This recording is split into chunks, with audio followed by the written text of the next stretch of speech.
We like that.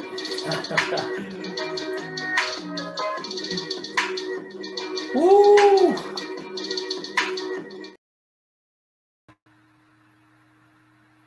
What's good, everybody? Welcome to the Pull-Up Show. My name is BJ Matthews, a.k.a. B Jizzle. And you already know who it is. It's your co-host that does it the most, at Rick Masters 23 on Instagram. Your boy Rick Masters. Y'all already know what time it is. The Pull-Up Podcast basketball shirts, the white, the black, the red, the tanks, the hoodies, the sweaters. People, we got them all. So hit up me or B Jizzle in them DMs, man. And Cash App $ BJ Matthews, PayPal at Broderick Masters, man. And you already know we affiliated with YouTube. So if you want to get your comments read super fast, go ahead and drop a tag so we can get to it in a questionnaire, man. But yo, BJ, let's get it. Let's get it. You know what I'm saying? Like my boy said, go on and get our shirts for $35 a pop. $35 for white, black, and red shirts of all sizes and colors, as well as our $40 sweaters and sweatshirts. $40, you know what I'm saying, for all different types of colors. Make sure y'all get y'all orders out. We've been having orders lately. So make sure all our pull-up fam, if y'all really rock with us, man, get your shirts today, man. Our merch is definitely on fire. We'll make sure to get that to y'all. You know what I'm saying? Send the Cash App. We'll give it to you within the next 3 to 5 business days.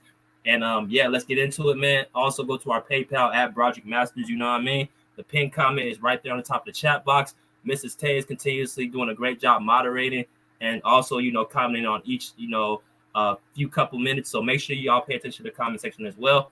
Rick, let's go through some of these comments. You know what I'm saying? The realist, my guy. Salute to the fam. Yes, sir. Salute to my fam. Yes, sir. All right. He also said we're going back to Cali 2-0. Clip gang on bang. Yes, sir. Yes, sir. Yes, sir. Salute to my man, MJ. His predictions today are the Lakers, Suns, Milwaukee, and Denver. All right, salute. All 10 people in here, hit that like button, bro. Let's get it popping, bro. We got 4 games today, but let's go into yesterday's games that we have to, talk about because, us being historians and also us being so experienced with this game, we do our homework as students of the game, through and through. Going to, first off, what did you see yesterday from the games? Because the game was a fill-out game for both teams. Let's start with Let's start with the Brooklyn Nets and the Philadelphia 76ers. Mm-hmm. What did you see yesterday, and where do you see this series going from here on out? Let's get it going. All right, man. I'm gonna get straight to the point with Philly and Brooklyn. Philly should mop the floor, bro. Now, granted, this is a series, right? So I mean, coaches, players, they have the time to fill each other out and see what they're gonna do in the next upcoming game. But just from what I saw, just using the eye game, the eye check. Bro, they had Harden out there looking like Kobe on fire. Like Harden just did whatever he wanted to do.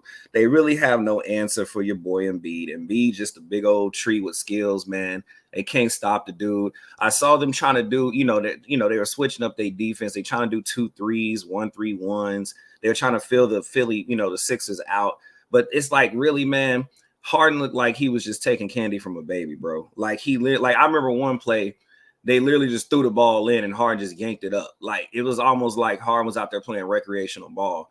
And what's crazy is when I was watching Embiid, it's like, I don't know if you noticed this, BJ, but like Embiid was kind of just, being like a Jokic in a way.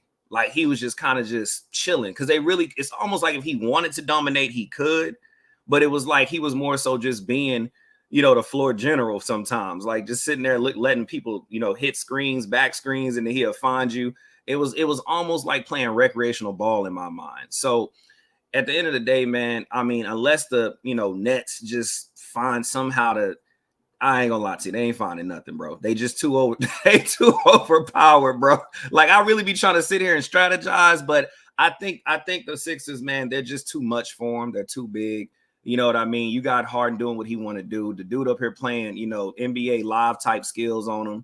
Not even 2K. He playing live. So I'm just like Maxey doing this thing on. I'm just, bro, that's a wash. I can't even.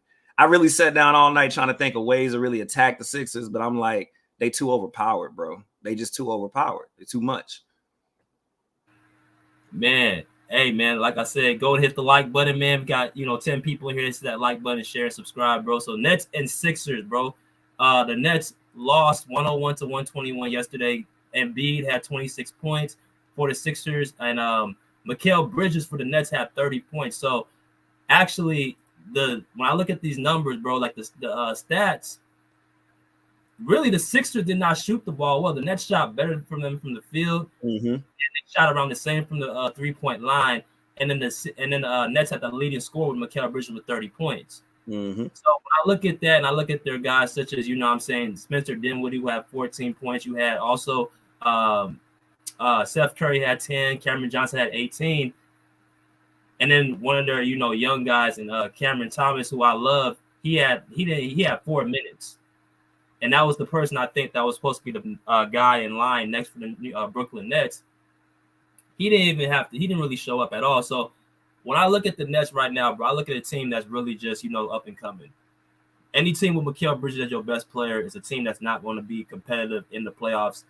At least as we've seen, we've noticed him as more of a role player with the Phoenix Suns, right? So now you have him leading this team by default on scoring and also being the best player on the team.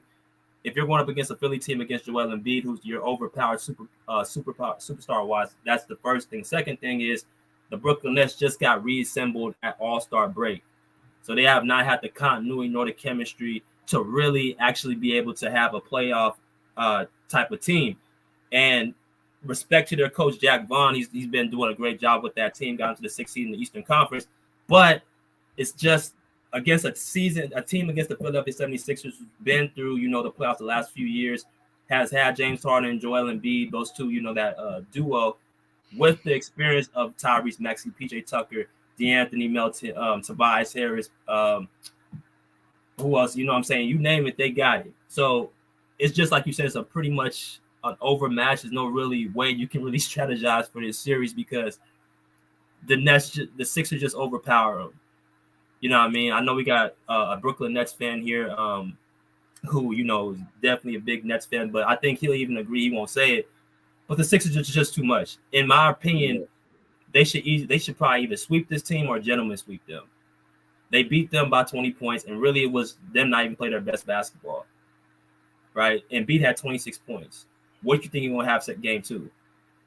Bro, and you got it. And BJ, just to piggyback off that, you mentioned Bridges had 30 points, but he was still negative 14 and plus minus.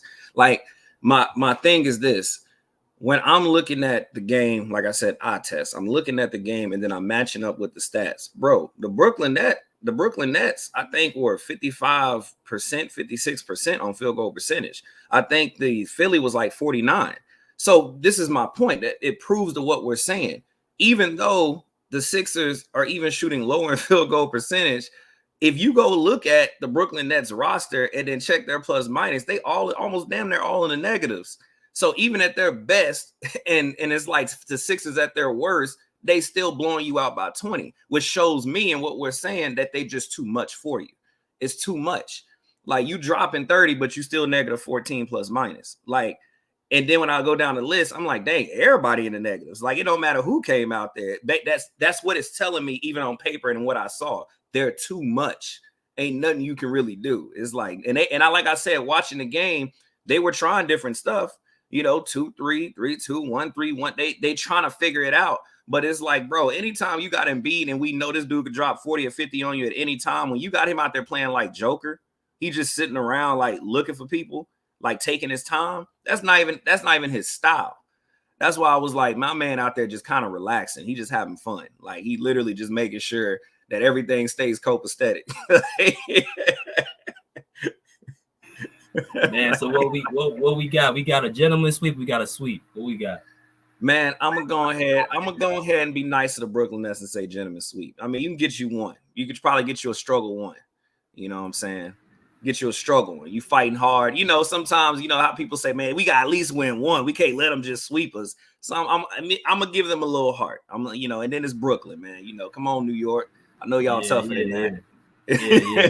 I'm gonna ride with you, bro. Brooklyn, 6-5, man. Shout out to my man Bubba, who's a Sixer fan. You know what I'm saying? 6-5. But next game we got, next series is the Atlanta Hawks versus the Boston Celtics. Rick, the Hawks earned this game in a play-in situation, and when we see at these two teams, you know, the 2-7 matchup, I had to really look a little bit deeper because I'm gonna actually let you go first, and I'm gonna kind of sell my soliloquy of what I think about this series. But when you watch the game yesterday and see how these two teams match up, what do you see from here on out the rest of the series? I mean, bro, it was pretty much, I wouldn't say the same. I mean, like I said, I'm gonna start with my eye test first. When I was watching the game, man, it just looks like, little Trey, man, Trey Young. Shout outs to Trey. I actually like Trey personally. Shout outs to Trey. Like, dude, his unless he gets the speed of AI, bro, his game is gonna slow. His career is not gonna be too long. Like, they end up trading him because at the end of the day, man, when you that small and you trying to yank it from half court or between a 3-point line and half court, like, you got to hit them shots if you're gonna be doing it. And you could just tell that, again, kind of piggybacking off the Brooklyn Sixers game, that the doggone Celtics are just overwhelming, man. I mean, when I watched that game, and I actually watched it, and then I went back and just went back to certain segments of it, and I'm just looking at it like, bro, the Celtics are not even running like a system. We know they're a system team. Like, they were just out there catching the ball, and it was like, all right, it's Brown's turn. All right, it's Tatum's turn. All right, Horford, do your thing. It almost turned into a one-on-one because you couldn't, like, first of all, Brown was just doing what he wanted to do. He was looking like a little D Wade out there. He just felt like as soon as he got the ball, it was like if he had it, he just went straight to the rack and he took the shot. Like, he was out there doing, jigging and crossing, like having fun. Like, you could tell it felt like a rec style type game.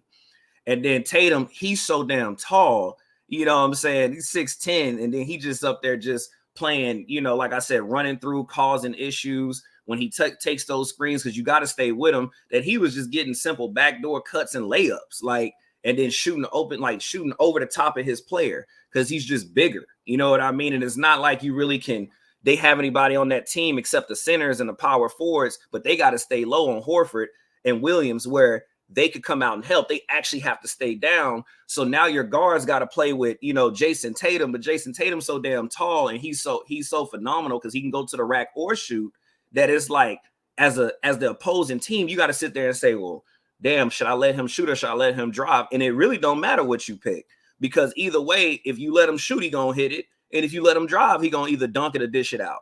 So it's like, it almost reminded me of the Sixers and the Brooklyn Nets, man. It was like, yo, this is too much for him. And again, to prove that point again, if you look at the numbers, bro, look at the damn Hawks, all negative, damn near all negative.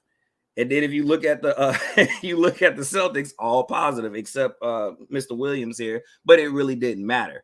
I think Williams was just more of a cleanup guy in a sense. Like, if he was open, they just gave it to him and he did a little simple dunk. But again, it's an overpowering game. I was sitting there kind of bored, to be honest with you. I was like, bro, this ain't a good look. You know what I mean? This is not even, and then to end it, this is not even the Celtics really going hard at you. Like, they weren't even really like coming at them. So it's just like, bro, that I had the same feeling I had with the doggone Nets and 76ers, man. They just overpowered. Hey, man. Hey, that's definitely a good soliloquy, bro. Always, man. My man Bruce said Celtics in 5, but it could be a sweep. My man, Kobe, you know what I'm saying? Kobe Jordan said, salute, fellas, salute to my man. But hey, let's talk about this one, bro, because I actually thought a little bit about this. And I look at, when we talk about games in the playoffs, I look at matchups. Always matchups, how teams match up with each other, not just in the playoffs, but throughout the regular season. Like, that to me matters. So you look at this 2-7 matchup. Going into this series, I had the Celtics just pretty much rolling through the Atlanta Hawks. They lost 99-112 yesterday.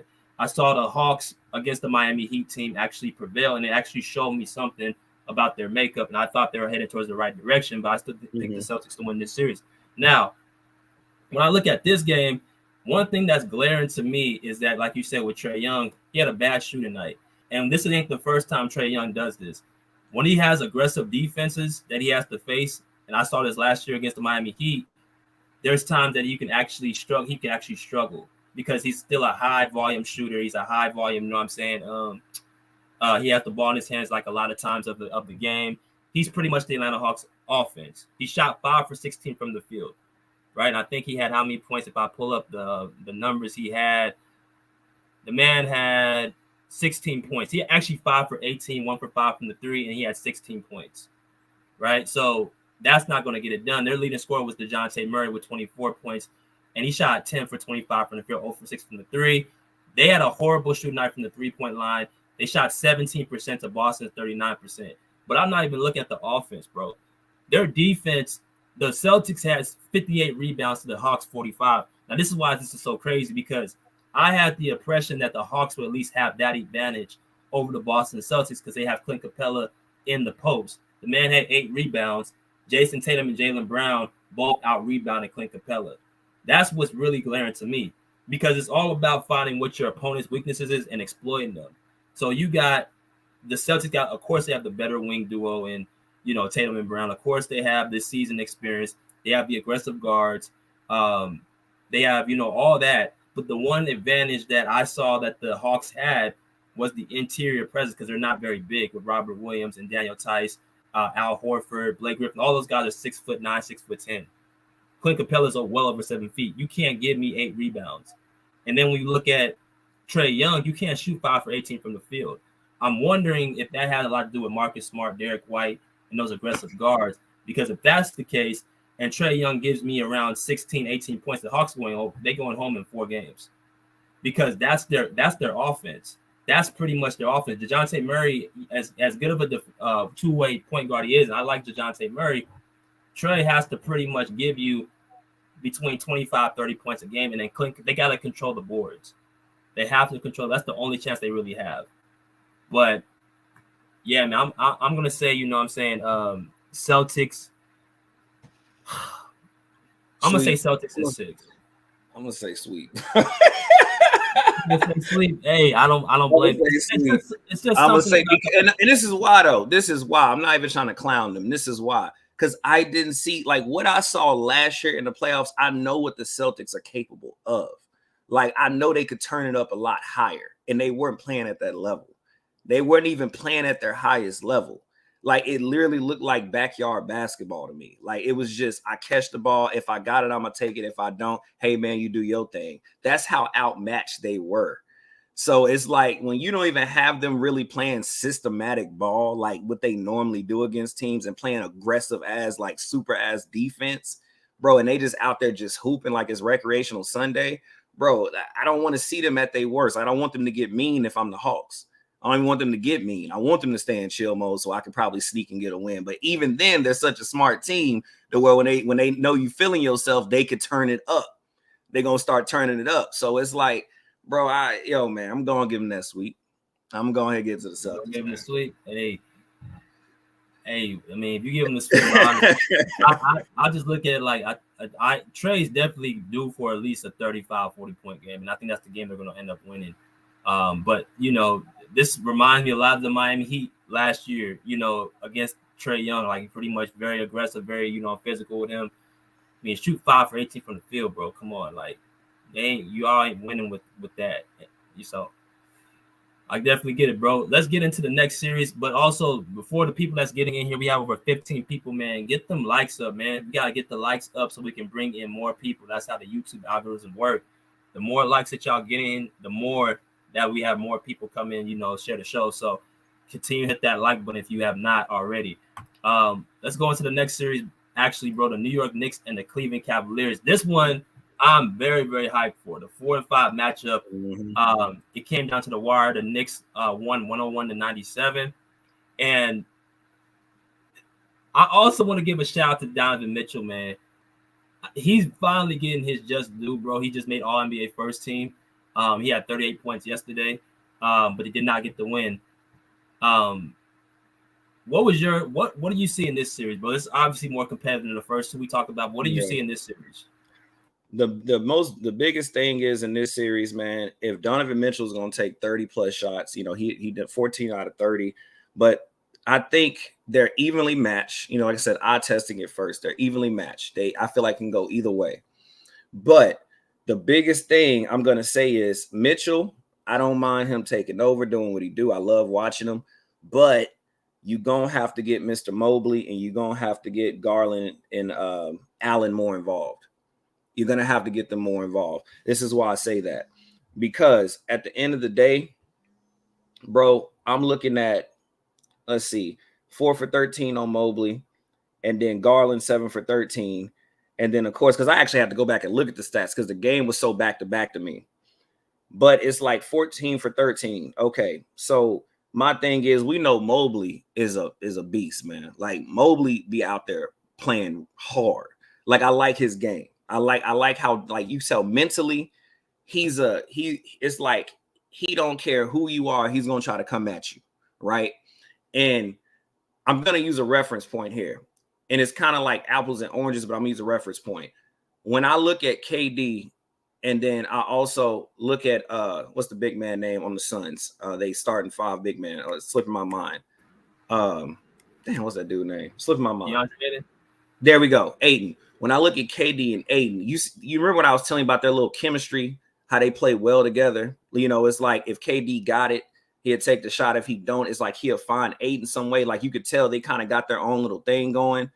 It's like I would like to see that with Mitchell and Mobley. And then, of course, Garland is going to have to kind of go off too. He's going to have to kind of snap a little bit too.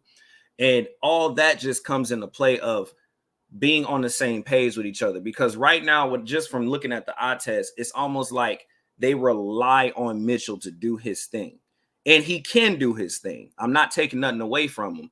But they're so evenly matched that you got to play more team ball. You have to get everybody involved. Because if you sit there and you just rely on Mitchell the whole game, what if he has a so-so or a bad night? Because every player can.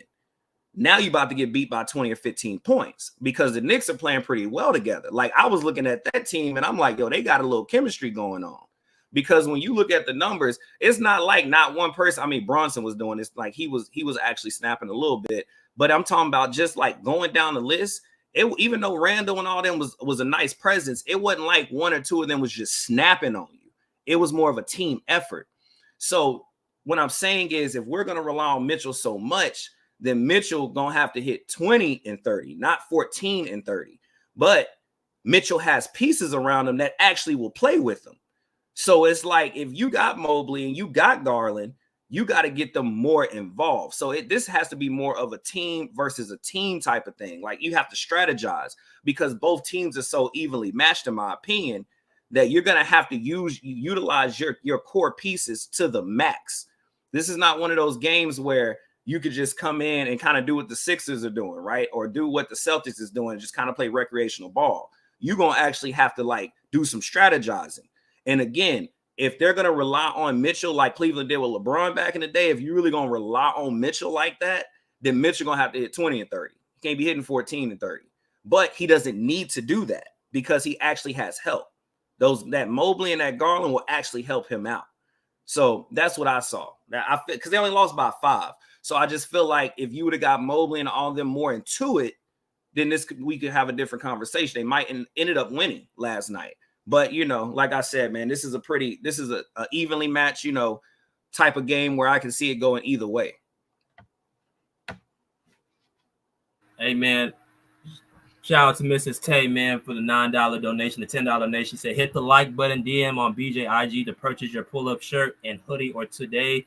You know what I'm saying? Always appreciate Mrs. Tay, you know what I'm saying, for all the contributions she has. Salute to her. And also salute to our guy, Dejan Mercis, for coming here, man. He's saying, so if you got, first off, so I want to say this about the Knicks and Cavs. I look back at the numbers again, like, because you said the game was going so, like, you know, back and forth, like it was just pretty much one on top of each other. I had to look at the stats too, and I looked at them now, and what I'm seeing, like, you really pretty much right, bro. They're relying he has too much of a usage rate, and I'm talking about Donovan Mitchell. Not only did he lead the team in scoring, but he led the team in assists too. He had 38 points and 8 assists.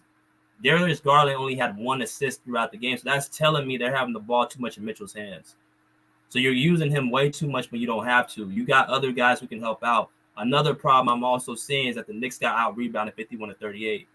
And I kind of had a feeling that was going to happen because here's the thing. What I saw with the Cavs, they got Evan Mobley and Jared Allen. They got 2 legit 6'10", 7-footers. But it looks like to me, this guy, Mitchell Robinson, is, you know, showing his presence in that paint. Well, it wasn't even him. He had 8 rebounds. It was Julius Randle and Josh Hart. So you can't allow 2 guys who's shorter than you. I'm talking about, Jared Allen and Evan Mobley out rebound you. You got to at least control the boards. So that's why I was actually a little bit surprised of how bad those two were on the boards. Like I said, we're all about exploiting the team's weaknesses. But the Knicks also, the addition to Jalen Brunson, like you said, with their chemistry, bro, I feel like has helped them. I feel like Emmanuel quickly. Who else? They got Julius Randle. Yeah. They got, Josh Hart. They got Quentin Grimes. They got Obi Toppin. Obi Toppin is that dude that was terrible in that. Remember that dunk contest a couple years ago? Yeah, I remember. It was terrible. He was in that dunk contest, but the one thing about Obi Toppin, he gives a lot of effort. He's one of those dudes. If you want to just put him out there just to run and get and rebound and run, and with energy, that's what he's going to do. He had 4 rebounds in 14 minutes. He had 9 points. So he pretty much did his job where he was in there the game for. But I'm also looking at one of their other players, bro, who I actually seeing that they can actually exploit the Cavs because the Cavs don't have really good wings. So RJ Barrett shot 2 for 12 from the field. That's going to change throughout the series. He can put the ball in the basket. So that's more trouble for the Cavaliers because now one of their other prime scorers outside of Julius Randle and Jalen Brunson didn't even have a good offensive game. So you guys have no one to guard him consistently. And then so that's a problem. And like you said, the Cavs, Donovan Mitchell does not have to do as much scoring. I would prefer them to score around 25, 30 points in this series. Spread the wealth to, Evan Mobley. Spread the wealth to Jared Allen. Spread the wealth to, I won't say Darius Garland because he had 17 points. That's around, he needs to be having 17 around that 20 mark, about 10 assists. But I would trust more Darius Garland to run the point guard position and allow him to have the ball more in his hands, and Donovan Mitchell actually come off the ball more and you get a lot more shots. Right? So Mitchell has to give the ball up a little bit more because he's not with Utah no more. He don't have to dominate the basketball. I understand what he did in Utah. He don't have to do that with Cleveland. So I think, this is an evenly matchup, between the two teams, 101 and 97. What do you got this series going and who you got winning? Hey, man, it's a possible 7, man. It's a possible 7. And the reason why I say that, now I can see if Mitchell, again, you just pointed it out, if Mitchell can get his team going, like I said, Mobley is going to dog with you. I saw that. He going to play with you, but you got to utilize him more.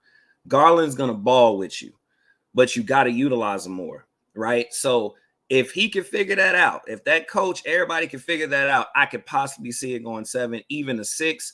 I would say Cleveland can pull it out, but you said something that I was going to touch on already, so I'm just going ahead and give it to you. You said that, look, RJ Barrett didn't even really have a crazy night. Matter of fact, if you really get deep into it, even Randall didn't really have a crazy night. You see what I'm saying? So what happens when Barrett and Randall have one of those decent or crazy nights? That's where Mitchell really is going to have to utilize and use his team. And that's why I said if both sides do that, you got Randall, you got Barrett, they playing pretty well. Now you got Mitchell, using his team more, and they not relying so heavily on his usage. I can see it being a battle. So I can say possible 7, man. I'm going to say 7 too, and it could go either way because they're so evenly matched. But I'm going to also say this. I think that it's more likely RJ Barrett can go off than Julius Randle because RJ being more of a stretch wing and Julius Randle like to play inside the post, you got 2 guys in Evan Mobley and Jared Allen can actually, say somewhat nullify or bother Julius Randle. Julius Randle is still a, very good player, so he's going to still get good numbers in production. But I think RJ, the opportunity is more open for RJ Barrett to have a better series. And if you got Brunson, Barrett, and Randall, one of those 3 is going to have a very good game. So it's not, so you can't, it's kind of the same thing with, of course, they're not the Warriors, but you got 3 guys who can go out there and get you 20 points consistently. So you're going to have to pick your poison who it's going to be that you're going to have to slow down. Because Jalen Brunson, he's turning into an all-star player, caliber player. Like what happened last year, we're seeing wasn't no fluke. He's the only addition to this team outside of Josh Hart at the trade deadline, and you see the Knicks are the 5th seed. So he has winning intangibles. So shout out to, you know what I'm saying, Jalen Brunson. Let's go into the last game, the most exciting game last night, man. And that's they're going to be the Warriors and the Sacramento Kings. You know what I'm saying? Hit the like button if y'all have not hit the like button. You know what I'm saying? Share, subscribe for all this great content that we're dropping to y'all, man. We're giving y'all free game, but this information that we're giving y'all should be worth something. But we definitely want to, you know what I'm saying, spread the love. So the Warriors and Kings, bro, what do you have in this series, bro? And what did you see from last night? All right. So let's just what we talked about before the show, DJ. Let's just start with the eye test here. And you said it. I'm gonna use your words. This ain't nothing but the young Warriors facing the seasoned Warriors, bro. It is crazy how evenly matched these teams are. And like I was telling you before the show, now I'm still going to pick the Warriors just because of their playoff pedigree, just because of their experience. But if they got beat, would I be shocked? Not at all. So let me say this starting off. Bro, Sabonis is, of course, the Sacramento Kings X factor. Wiggins, thank God he came back in time, because that's obviously the Warriors X factor. And here's the scary thing, though, that I want to point out to everybody. When I look at Sabonis, the man went 5 for 17. It was a close game. Matter of fact, Wiggins could have won that game with that 3. But Sabonis went 5 for 17. Basically, what I'm getting at is, what if it was 8 for 17 or 7 for 17? So now it's like it's not even a closer game. It's like they really beat you. And Sabonis, 5 for 17. That's the most glaring thing. Here's the next glaring thing, bro. This is what I was looking at right here. Now, if you're an evenly matched team, the last thing you want to do, and I'm about to go to it now. Okay, I found it. Let's go down. So that says 41. All right. The last thing you want to do, and this is the Kings, is let an evenly matched team out rebound you. That's the last thing you want to do, because the Kings had 50 and then the Warriors had 41. Now, another thing you don't want to do if you're the Warriors and you're evenly matched like this, even though I know they probably can, think of something, because like I said, their experience. Another last thing you want to do right here, and I'm going to it now. So now, okay, boom. And let me look at the Kings real quick. You can't have more turnovers than your opponent. The Warriors had 15. Their opponent had 13. The Kings. You can't, and what I mean is, of course, we know that turnovers can turn into points, translate to points. But my thing is this: if you're an evenly matched team, you really don't want to get out rebounded, and you don't want to have turnovers. What am I saying in a nutshell? You want to make sure you're executing on every play when you're playing a team that's probably just as good or even just as better as you. You don't want to be in a position where you're playing an opponent that is matching up with you and you're making the most mistakes. That's what I'm pointing out. Now, granted, that was the first game, and honestly, it could have went either way. But the things that are glaring to me for the Warriors, but like I said, I'm not really worried because they are a seasoned, system and a seasoned organization, is that you cannot make those kind of mistakes. You can't be turning the ball over more than your opponent. You can't be getting out rebounded more than your opponent. And again, Sabonis hit 5-17. And that makes me wonder, because it's like, damn, like, man, when it hit 8 or 9-17, they pretty much whooped you.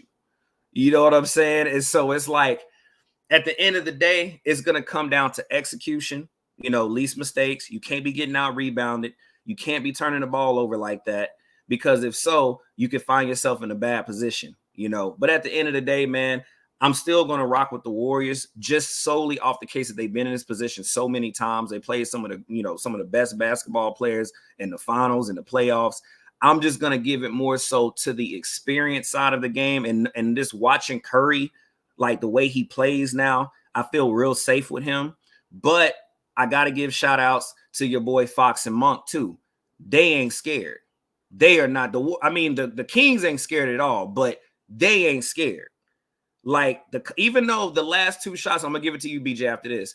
Even though when Fox took them last 2 shots, like when the clock was running down in the fourth quarter and he was hitting the backboard and all that, even though he missed, he shot him confidently.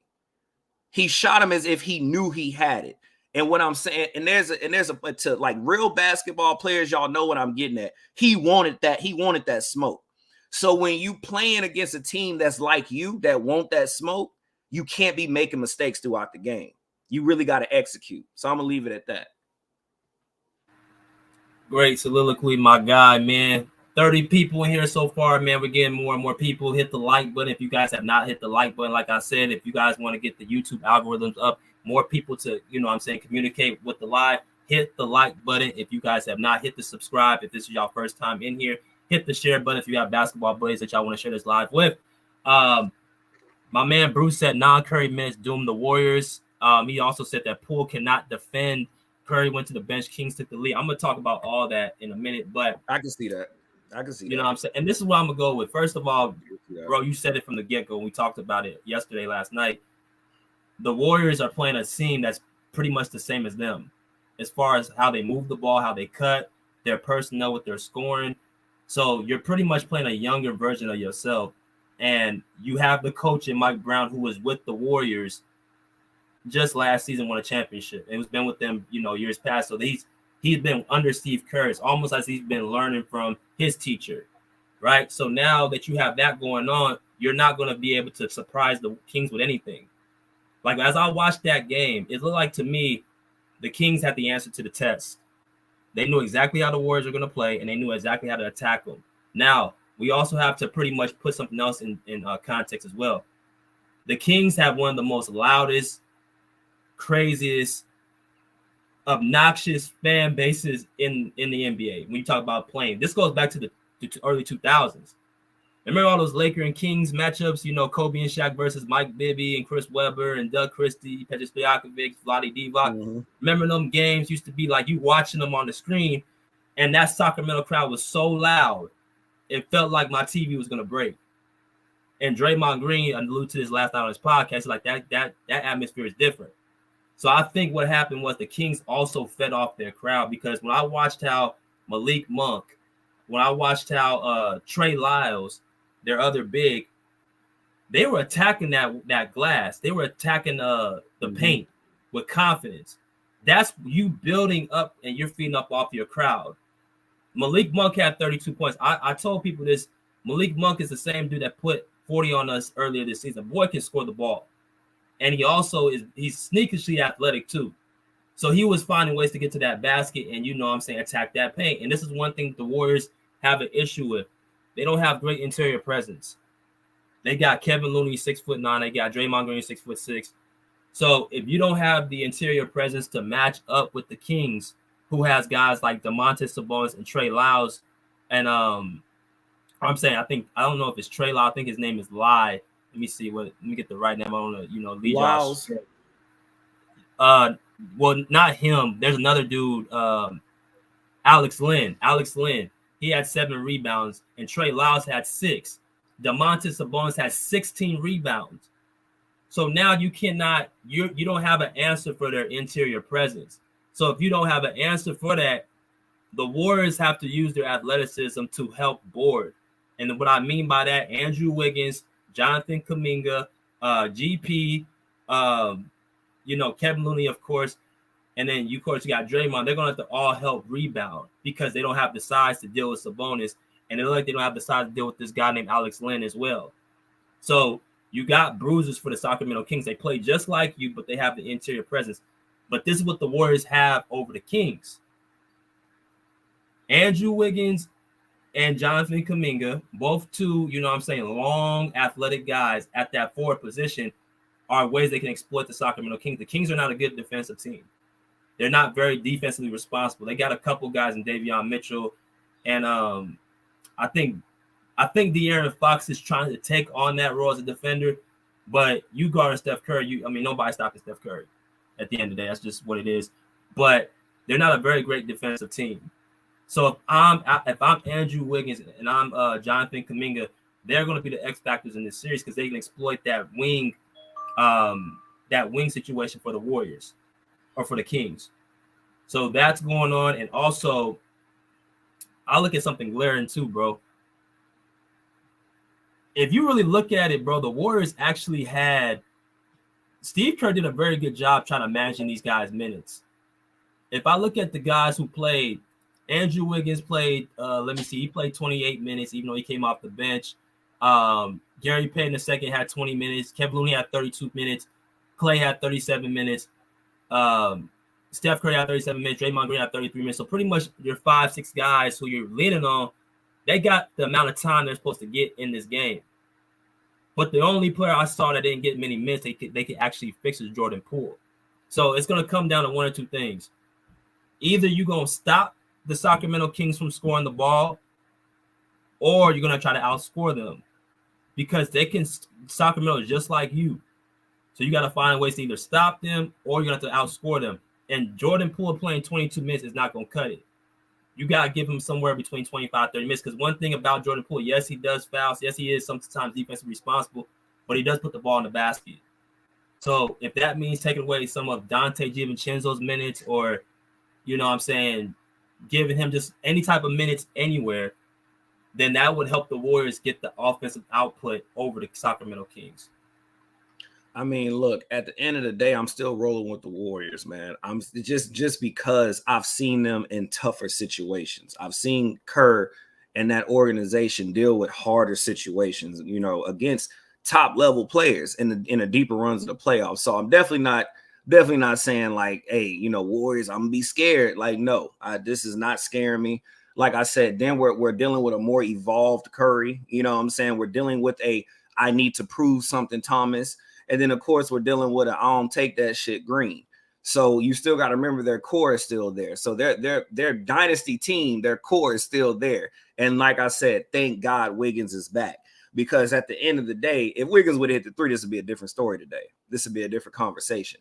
So it's one of those things where I'm still giving it to the Warriors, man. You know, I just seen them too many times, like, you know, figure it out in tougher situations. The experience is there. And at the end of the day, man, they're going to look at the stats how we're looking at them. And you got, like I said, you got Coach Kerr, you got Curry, you got the rest of them guys that's going to look at it and be like, okay, this is what we need to do. Right. And I have trust in them that they're going to do what they need to do. But just off that first game, yeah, you can't make more mistakes than an opponent that is pretty much almost evenly matches you. You're just not going to have too many winning nights like that. But I'm going with the Warriors, man. And I'm going to say 6. I'm gonna say Warriors in 6, so I'm gonna roll with that. Warriors in 6. That's a good bet. My man Raheem said Sacramento in 6. I believe they will pull game 2 and shock everyone. Also, you guys put your predictions, because you know this show we're actually doing yesterday's games and today, so we're gonna spend a little bit more time before we bring y'all in.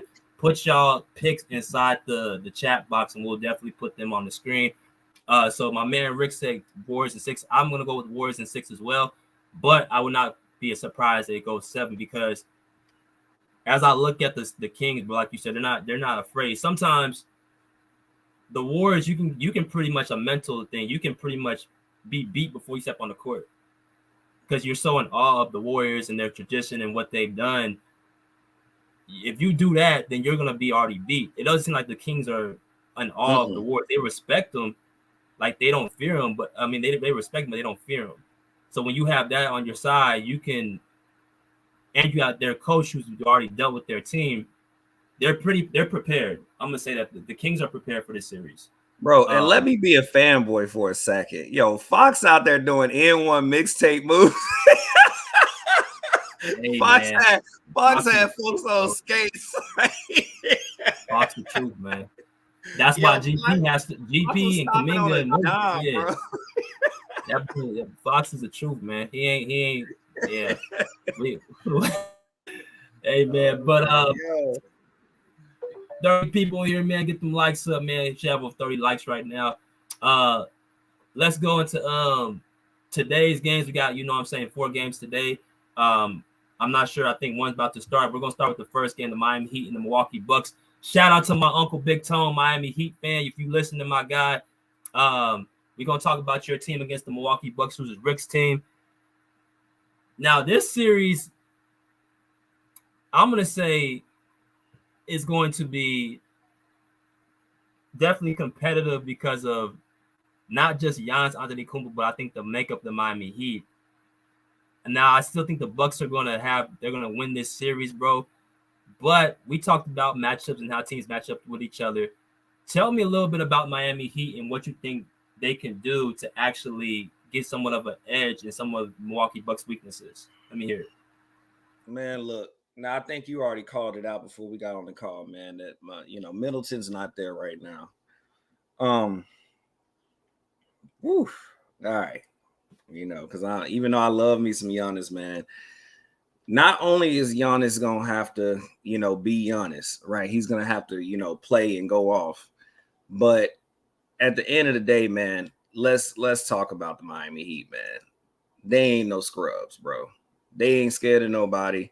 And you got Mr. Jimmy Butler over there who is a dog, right? Like I respect Jimmy Butler, and I know Giannis respects Jimmy Butler. Like any real true baller gonna respect another baller. And then, like, let's not forget, I know Pat Riley isn't the official head coach, but we know he's the head coach, right? And so at the end of the day, man, you're playing against a team that anytime you play under a Pat Riley system, he expects the best from you. He don't care who he's playing against. And you could tell he puts that mentality inside of those players' heads. So the biggest concern I have for my Bucks, man, and Giannis is that Giannis cannot have a so-so game. He can't. Like, Giannis gonna have to come at them. He gonna have to play. He gonna have to go hard like he normally do. But he might have to go hard through the whole game. Like, he's gonna have to put the foot to the pedal. And then on top of that, since Middleton's not there, Lopez is really gonna have to help out too, which he does. He always usually does. He's a good defensive presence down below. So you got the 2 7-footers, and I think Giannis 6'11", but 7-footers down low. You got Giannis bringing it up. You got Giannis running back and forth. Lopez, of course, being a defensive anchor. Now that Middleton's not there, I'm really gonna have to see what's the point guard name? I'm trying to off the top of my head. Do everything off the top of my head. For the Bucks? Yeah. Jrue Holiday. Jrue Holiday. So Jrue Holiday, he's really gonna have to show up. Like, he's really going, because to me, he reminds me of Kyle Lowry a little bit at times. It's like, when he's hot, but when he's not, he's not. You know what I mean? And him being 6'4" and he has that tough little body, he's gonna have to play defensively well against the Miami Heat, which I feel like the Heat do very well at body-to-body contact. Like I said, they're a no-nonsense, non-scary team. So he's really gonna have to show up. And then, man, at the end of the day, I just think that if Giannis doesn't be Giannis, and when I say Giannis doesn't be, I mean, if he doesn't come with that motor, which he always usually does, if Giannis is not Giannis and he doesn't put the pressure on the Heat, but again, the Heat ain't scared of no pressure, you know what I'm saying? Then I can see the Bucks getting beat, man. I can honestly say that as a Giannis fan, as a Bucks fan, I can see them getting beat if they're not careful. But I do see Giannis, doing what he typically does. He doesn't back down. He's fearless. They got a good team chemistry overall. Like the Bucks, you could tell they you don't ever hear about them. They're not arguing. They always play pretty well. Even after a loss, they're not getting on nobody. Everybody still seems pretty content. So I just feel like their mold as a team is going to sustain them through this series. But I think that my Bucks and Giannis shouldn't sleep lightly. Because when you're dealing with a Miami Heat team that literally is fearless and they have a beautiful system and they also have a nice little content system as well, and Jimmy Butler being your leader and is a no-nonsense guy just like the rest of them guys, put it this way, figuratively speaking, they ready to fight you. They ready for the fight, right? So you just got to make sure that you go out there and you throw them blows first, because if you think you're finna go out there and just sleep on them or not fight them as hard, you might find yourself in a bad situation, man. That's just how I look at it. So, of course, I'm rooting for Giannis. I got faith in him. I know he's going to do his thing. I know Lopez is going to help him out on the backside. Like I said, I really need the point guard to really come through and just, do his thing and not be a not Kyle Lowry, but an actual heat check, Kyle Lowry type mode. I need everybody to be on all cylinders, because if you take a step back on this Heat team, you might find yourself in a bad position. That's how I'm going to say that. Yes, sir. Yes, sir, man. Hit the like button. Over 30 people here. Hit that like button. If y'all have not already, hit the like button, hit the share, hit the subscribe to get more people into the live. Jason Murph said is Fox better than Morant. I had mentioned this earlier last year. I said I think De'Aaron Fox is a better player than John Morant. I think he's a better defender. I think he's more seasoned. I think he's more under control. And I think in the clutch, I think I would take him over John Morant.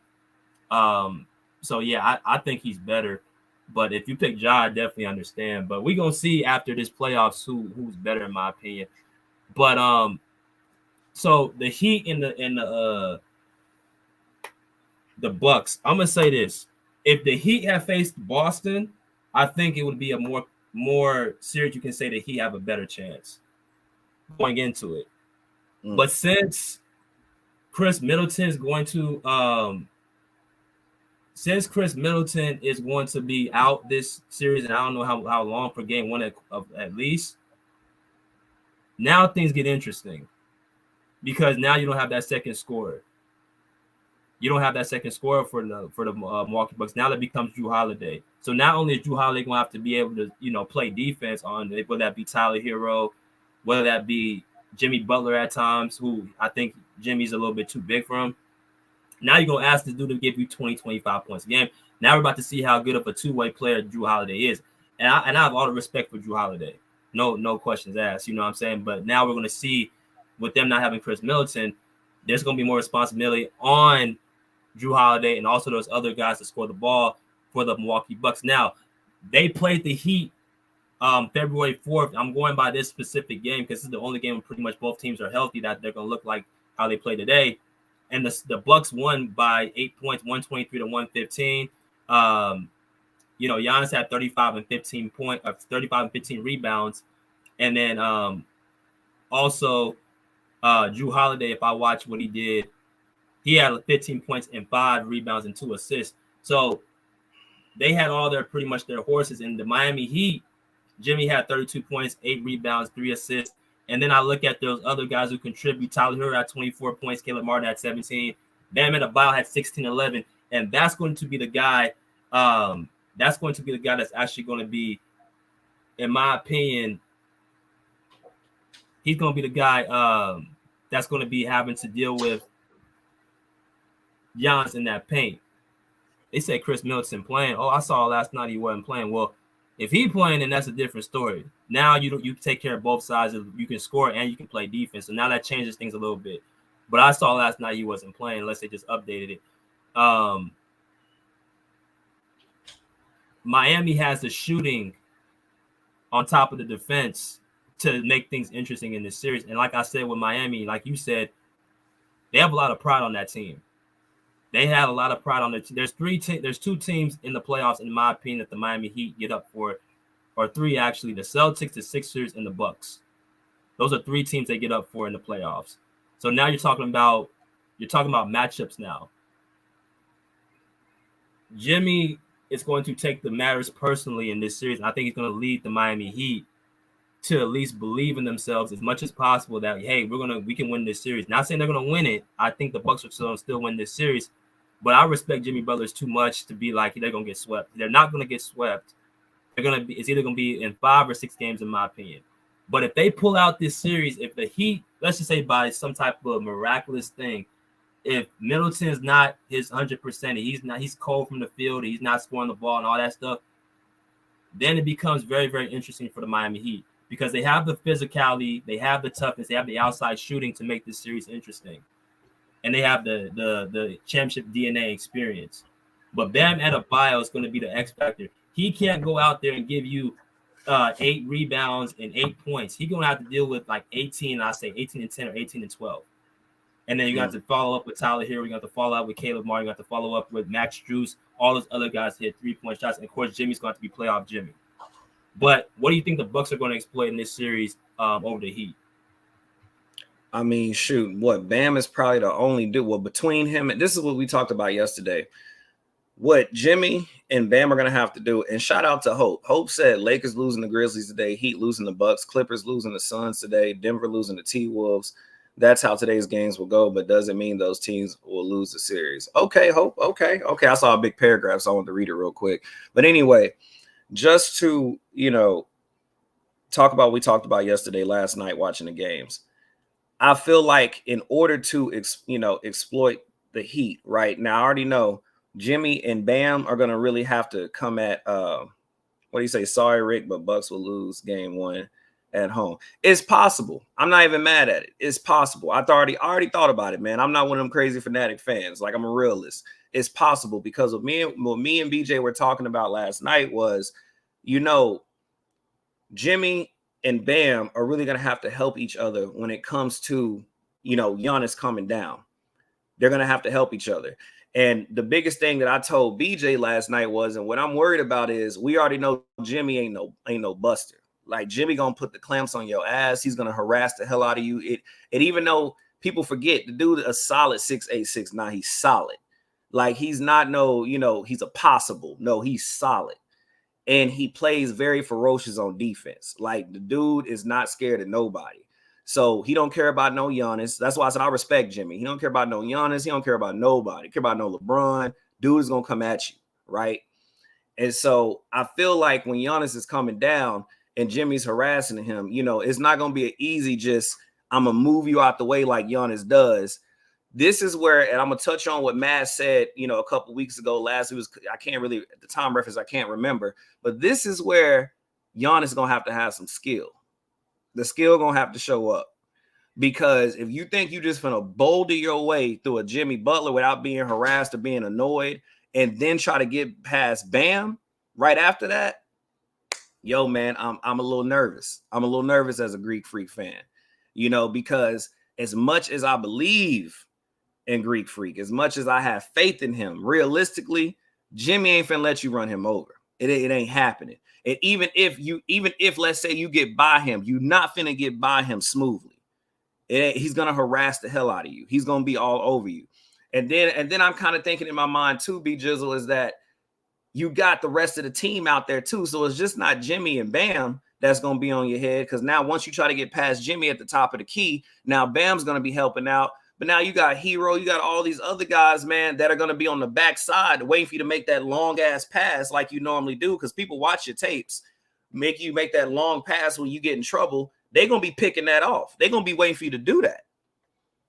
So it's like, yo, man, I'm going to have to bring up what Matt said about my guy. We're going to need some skills, Giannis. We're going to need to see some skills, man. Some footwork, some handles. Yeah. We're going to have to see some step backs, shots from the free throw line, some fadeaways, some, hook shots. We're going to have to see some skill, because if you think I'm just going to muscle you today, not against no Jimmy, man. Like, Jimmy, that's how much I respect Jimmy Butler. Like, nah, bro. He got to show a little skill.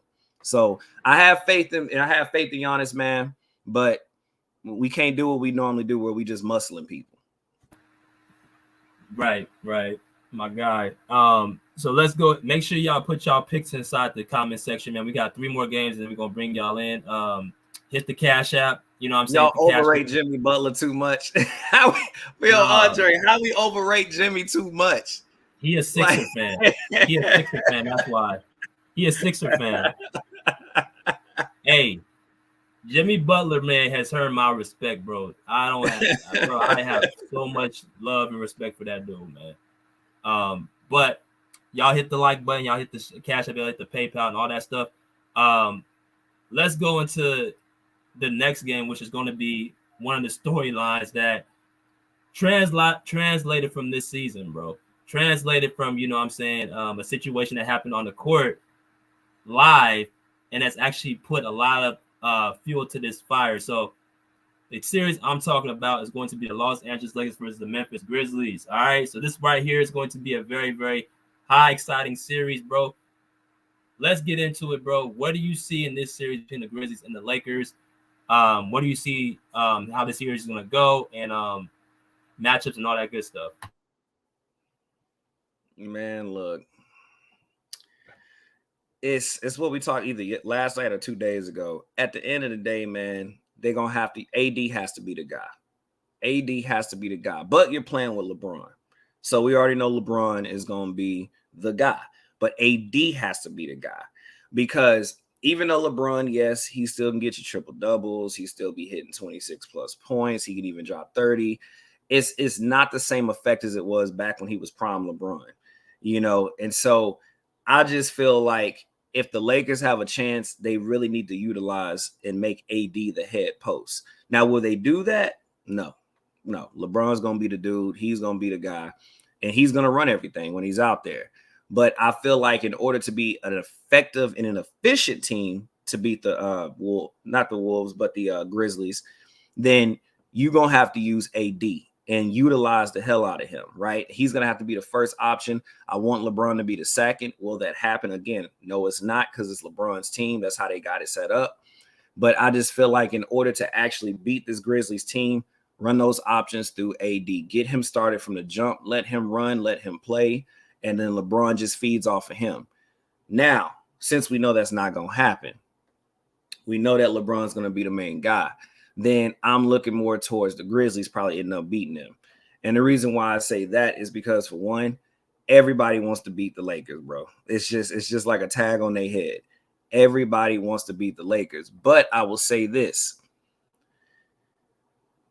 is even though I want AD to be the head guy, LeBron is playing still somewhat, stable, right? Like, he still helps. I would just kind of switch the roles a little bit is what I'm getting at. So LeBron is still playing like LeBron, but the biggest thing that hurts them is when it comes back to defense. LeBron is a defensive problem, man. Like, when I watch LeBron play defense on that Lakers team, he don't play defense.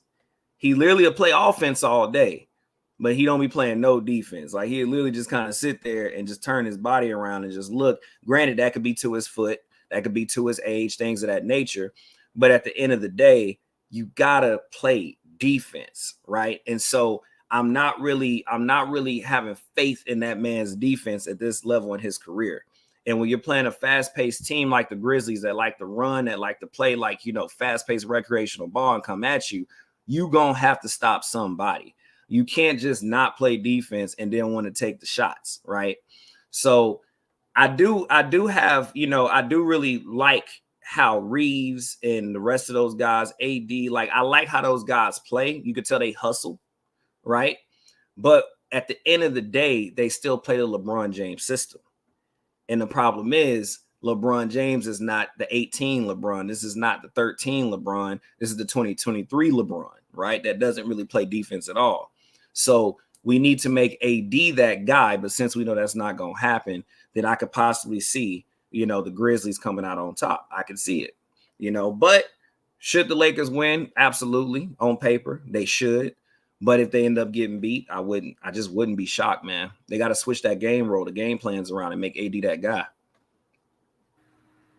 All facts, bro. And as I look in a couple things, like the clip of the Lakers and the Grizzlies played back on, if I look at this game, back on January the 20th, that was the game that Shannon Sharp had the incident with the Grizzlies players.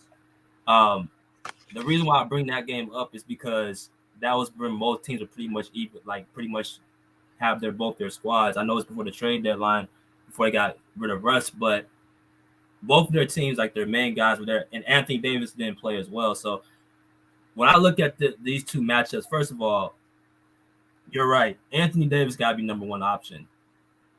If I'm going to say this very clear to any Laker fans in here, if LeBron outshoots Anthony Davis in this series, the Lakers are going home in 5 to 6 games max. This series ain't going 7 if LeBron James tries to be the number one option, right? So that's what we're going to get out the way first. Now, the question is how Anthony Davis is going to take that being the number one option.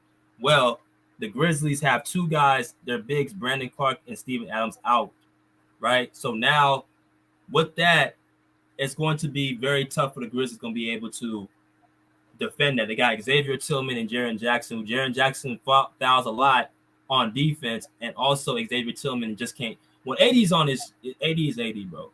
When he's on his realm, he's that dominant, both ways of the ball. So AD, they're going to have to feed him early and often. Then you're going to have to rely on LeBron being more of that second option. You can't have LeBron James trying to outshoot AD, shoot long threes. They have the, if he misses shots, there's going to be long rebounds because Grizzlies love to run. And when you have that Memphis crowd as well, now it's going to be a situation where, they're going to be down so much that they're going to not know how to get back into the game. But I will give the Lakers this. their defense is actually pretty solid. They have a lot of scrappy defenders. They have Dennis Schroeder. They have, you know what I'm saying? Let me look at the rest of the guys. I don't know the top of my head, but they got a lot of scrappy guards on that Laker team, and they've been showing to me that they're very, you know what I'm saying, good on defense. They got, you know what I'm saying, Jared Vanderbilt. They got, you know what I'm saying, Austin Reeves, who's a, you know, pretty scrappy defender.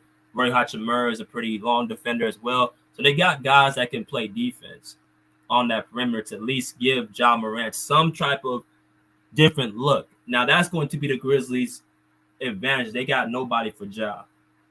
But as far as everything else, if they stick to the game plan, they'll be able to, you know, say beat this Memphis team. And I would say I say 6 games. And I'll factor in with the Memphis Grizzlies. They've been dealing with a lot of different things this season, with injuries, the whole thing with Ja and his off the court things, antics. When you deal with a team like that who's young, like Memphis, that's adversity they're going to have to overcome. You know what I'm saying? So that's going to factor in against a team who's seasoned like this, who actually seems to be playing their best basketball right now. But it's going to be dependent on LeBron, bro. If LeBron wants to sacrifice, take a back seat, we're going to see what happens. If he doesn't want to do that, then the Lakers are going home within 5-6 games. Bruce, my man, said, who's going to guard LeBron? That's the thing. It doesn't even matter about LeBron, bro. This series is not about him. It's about Anthony Davis. And they got Dylan Brooks, who's going to be the one that's going to take that assignment. So we'll see what happens, man. And shout out to, you know what I'm saying, my man plays for keep, you know what I'm saying? But I got the my head saying, my heart is saying Lakers. My head saying Lakers in 6, but my heart is saying Grizzlies in 6 or Grizzlies in 7. Because I just think the Lakers are going to find some way to mess this up. I think LeBron's going to find a way to try to outshoot and try to be the man on that team. That's just not going to work, bro. So let's go to the next 2 because we got people want to already come in. We got 40 people in here. We should have over 40 likes. Let's go with the Timberwolves and the Nuggets. Now, bro, we talked about this series the other day.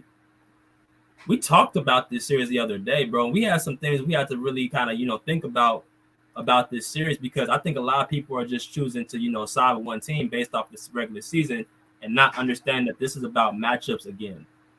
So tell me what your thoughts have been about this series and also what do you see when these two matching up? Let me hear it.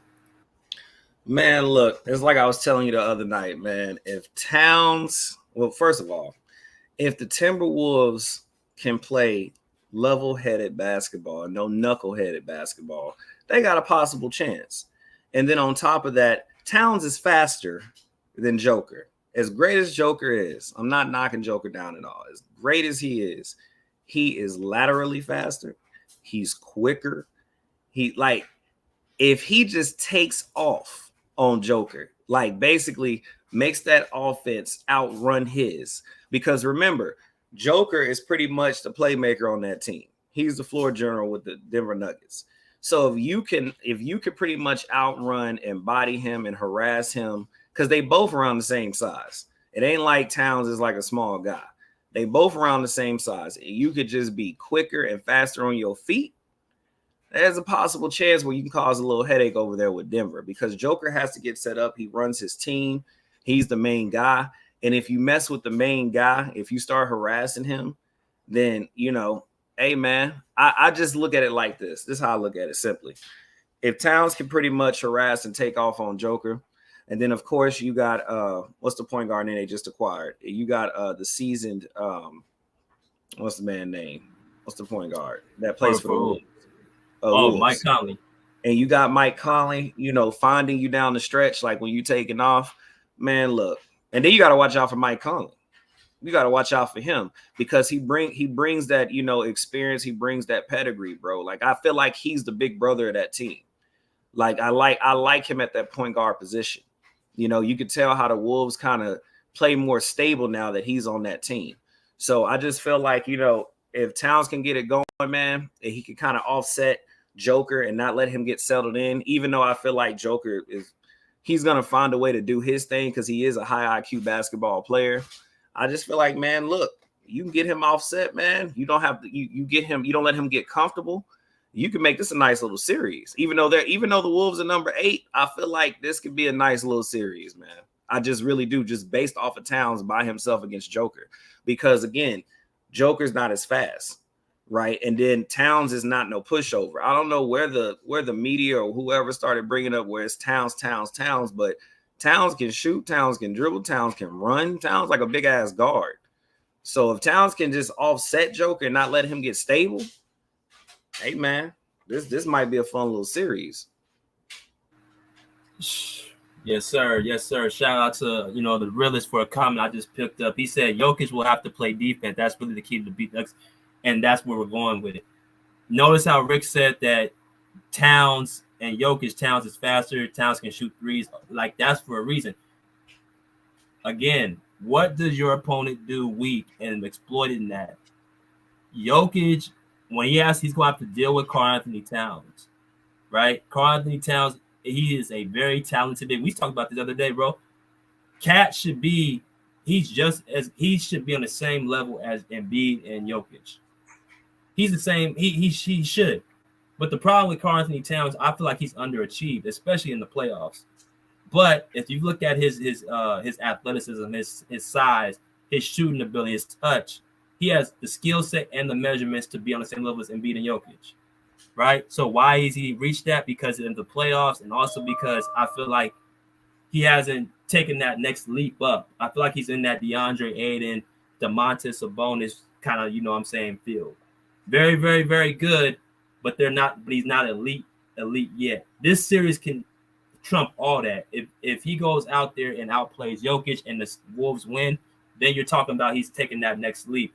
But the Wolves have the team to beat the Nuggets. They got the scoring. They got, the athletes. They got the length. Anthony Edwards is going to be key in this series. He's going to have to be. It's kind of a pick and tug of war who's going to be the leading, the number one option. I think it should be Cat, but if I got Anthony Edwards as my second option, he needs to go at and actually outplay Jamal Murray. Because I'm very big on Anthony Edwards. I love his game. I love his demeanor. I love his pedigree. The Nuggets, they got KCP, Bruce Brown. They don't really have nobody for no Anthony Edwards. So he's going to have to be able to, exploit his matchup. I see this a lot like the Memphis Grizzlies last year.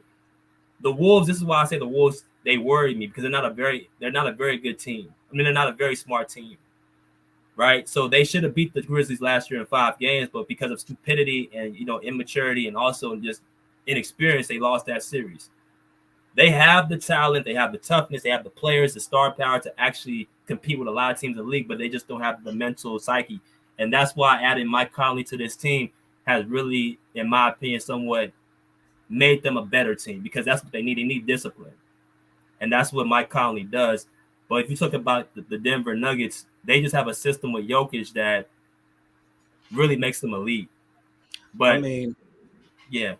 I was about to say, at the end of the day, it's like who I'm choosing. I'm going to go with Nuggets. And the reason why I'm going to go with Nuggets is because I just feel like the Wolves are just that boneheaded.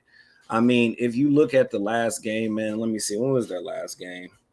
I think the damn Denver Nuggets whooped their ass too. Like it was 146. Yeah, 146, 112. And I don't even think Murray was playing in that game from last time, I believe. So I was like at the end of the day, I do feel, salute Lil Rock, I do feel that the Nuggets have it, but I'm going to go ahead and go with the Nuggets just because I know that the Nuggets are going to play smarter. But like you said, the Wolves do have the pieces to play. But even when you look at, the plus minuses, how the players play against each other, the Wolves just play boneheaded, man. Like you got the pieces, but you don't utilize the pieces correctly. And it's going to come down to the IQ and then just playing strategic basketball. And I just feel like that's where the Wolves really beat themselves. Like you're not going to play on that level with the Nuggets because you don't play smart basketball against them. But in a hypothetical world where the Wolves were, somewhat on the IQ of the Nuggets, it would be more fun to watch, I believe. I feel like there's a possible chance. But because I know the Wolves, even though you got Conley, he does as much as he can for that team. it still requires a team to beat a team, right? So I just feel like overall, the Nuggets are a more concrete, a more stabilized, a more high IQ team than the Wolves. So regardless of the pieces that the Wolves have, I just feel like they don't utilize the pieces. They don't make smart plays. It's almost like playing chess. You make stupid moves when you actually have the correct chess pieces to actually play against that opponent, but you make the dumbest moves. And that's where Denver is going to come out on top, in my opinion. So overall, I'm going to say that the Nuggets, bro, they're going to get them in like either 5 or 6, possibly 5, just because I don't believe that the Timberwolves will use their brain power against the Nuggets, man. So I'm gonna say Denver in 5, possibly going 6.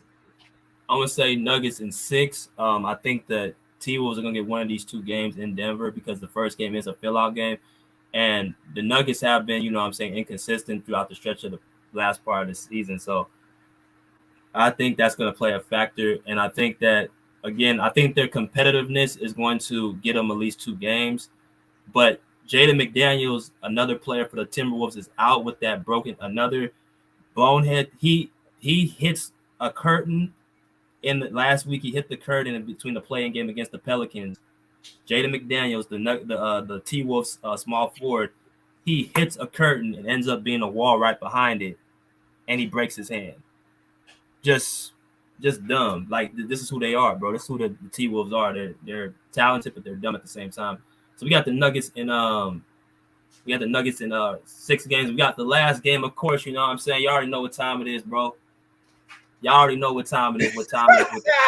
Yo, BJ, let's be quick on this one because you already know. Like, we got people we want to already talk know. about this. You know what I'm saying? Rick, what you got, bro, with this? And we're gonna let the people in, man. You already know the Clippers and Suns facing off 5:00 Pacific Standard Time, bro. What is your analysis with this game or this actual series, my guy? Man, look, I'm gonna be super quick so we can start letting people in. It's gonna come down to grit and leadership. Simple as that, man. I'm not gonna say that the Clippers gonna come in and make it easy. I'm not gonna say that the Suns are gonna come in and make it easy because in the last couple games I saw them play. Of course, KD and Aiden, I love their chemistry. I don't know if people are paying attention to it, but I love their chemistry.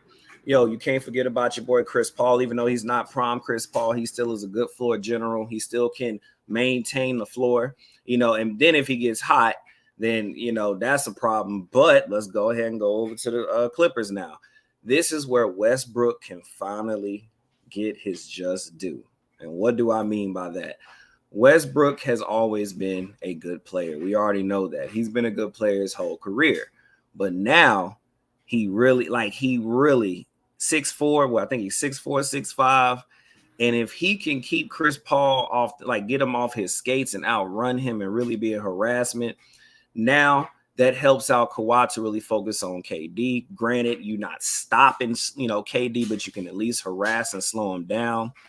But it's like I told you, just to make this quick, I need Kawhi and I need Westbrook to really put the pressure on the Suns right out the gate. So when they go to the bench, then that second team, which I believe in the Clippers bench really more than the Suns bench, that second team can at least maintain or try to outscore the Suns bench. But Kawhi and Westbrook really got to put pressure in when they start out. They got to put some pressure. And so if you don't, now you allow KD to start eating you up on that right or left hand side. Then, of course, you try to double team. He dishing it down to Aiden with the nice little smooth passes he give him. Now you got Chris Paul that can be open. You got what's the light skinned fella name? They superstar. You got what's the brother name? The light skinned dude. You know what I'm talking about? For Clippers? No. For the Suns. Devin Booker. You got Book on the other side, leaving him wide open. I mean, at the end of the day, man, in order for the Clippers to make any type of steam or build ahead, they got to do it from the jump. And so then when your stars are sitting down, that second team's going to have to either outplay or maintain what the starters did. But if they come out weak, if they come out so, bro, hey, man, don't forget the greatest weapon of all time in NBA history is in that Suns uniform. So, and Booker on the other side. So, I mean, to me, this is going to come down to leadership and grit. That's what it's going to come down to. I can't really say that the Clippers going to come in, it's going to be easy. And I can't say that the Suns are going to come in and they're going to whoop the Clippers. But I will say this, who can outlast who? Who's going to have more grit? Who has more of a stable mind in this series? Man. Hey, man, everybody know what time it is with me. I've talked about this till I'm in the face, man. I ain't no more talking. Y'all got the link. I dropped the link. Y'all come in here, man. What y'all have to say? You know what I'm saying? I say Clippers in 6, you know what I'm saying? Clips in 6. And also, yeah, hit the link right now. If you guys, whatever series y'all want to talk about, come in here and let's talk about it, man. Y'all got the panel. I know we were a little bit longer today, but we had to cover everything. We got 45 people into the live right now. We should have over 45 likes, man. Again, more likes we get, the more people that come up for the live. So make sure y'all hit the like button, hit the share, hit the subscribe. And looks like we got a couple people in already. You know what I'm saying? Our guy Bruce and our guy Kirkland. Oh, you know what, man? What's good, Bruce? Let's start with my man Bruce, and we're gonna go to Kirkland right after. What's up, guys? What's up? Salute, Bruce. Salute. Yeah, I mean, that was a long sermon. That was like almost 2 hours. Hey, it's Sunday. We had to give it to y'all. Yeah. I'm excited about today's game, about the Clippers. I think Clippers gonna win game 1. Kawhi cannot start slow. And Clippers have to grab rebounds, and defense. If Clippers do that, we win the game. We cannot try to do too much. Start shooting threes. If we have it, we shoot. I hear that Marcus Morris is available. Okay, he's available to be on the bench. So I don't want to see Marcus Morris in the game unless we're already winning, like in the fourth quarter. So. Other games, I think the Wolves gonna win today, and the Wolves should beat the Denver. If you have the French guy, he needs to be American today, man, or Tony Parker French, right? So what else? What other games? I don't remember the other games because I'm not really interested because I'm so Clippers focused. So Clippers need to win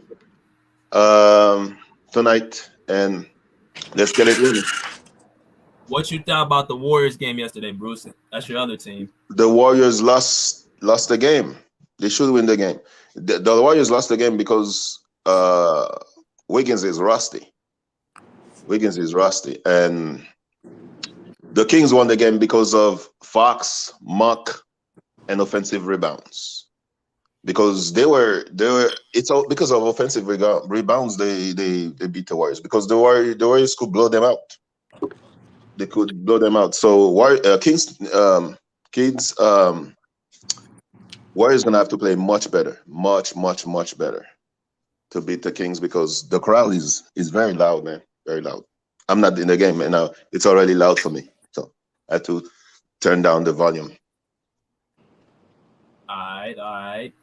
Man, Kirkland, what's good, man? Kirkland, what you got? What are your series that you liked, and how you see, whatever series you want to talk about. Got you. What's up, BJ? And what's up? What's your name, bro? Brother? Masters. What's going on, man? Nothing much. Okay, I feel that. Yeah, that Warriors and King series, that was tough. And I'm not gonna lie, I'm glad that we didn't see the Kings because that's exactly why I didn't want to see them because they pushed the pace and they just a shifty team. So I thought that was a really good series. And I kind of agree with Bruce. Like Wiggins wasn't on, but like you know what I mean. Like it was still a good game. Like he had 17, Poole had 17. Like everyone still contributed. So I thought it was a good game. But I got Warriors in seven in that series. But the Clippers and Suns, I kind of agree with y'all. Russell's the X factor, so it depends how good he plays. And Gardner Kawhi gonna average like 30. So and Kawhi and KD X each other out. So that's how I feel about that series. So I got Clippers in 7 in that series. Hoping that Paul George come back. That's just me. All right. You got any other series, or those are the only two you really eyed? That Bucks and Heat series, I heard y'all talking about that. I don't think I honestly think that's going to be a gentleman's sweep. That's me personally because the Bucks play good Middleton the whole season. That's just my personal opinion. I think they're going to beat them in 5 games. The Nuggets and Timberwolves. I got Nuggets, Hold on, like y'all said. you cutting out. You cutting in and out You hear me right now? a little bit. It's just kind of like you in and out. What about right now? A little better. Better? Yeah. I'm about to say that Nuggets, Timberwolves. That's going 6 games in my eyes. And who else is playing? Lakers and Grizzlies. That's Grizzlies in 6. I don't think Lakers is going to beat them. That's just my personal opinion. Okay. We got Unk in here, you know what I'm saying? My man Unk, you know, Miami Heat finest, you know what I'm saying? Unk, did you hear our breakdown with the Heat and Bucks?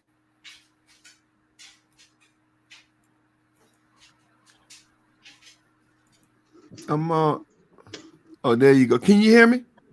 Yes, Yeah, sir. we can hear you. Can you hear me, nephew? What's up, Unk? Oh, okay. Ain't nothing. Oh, yeah.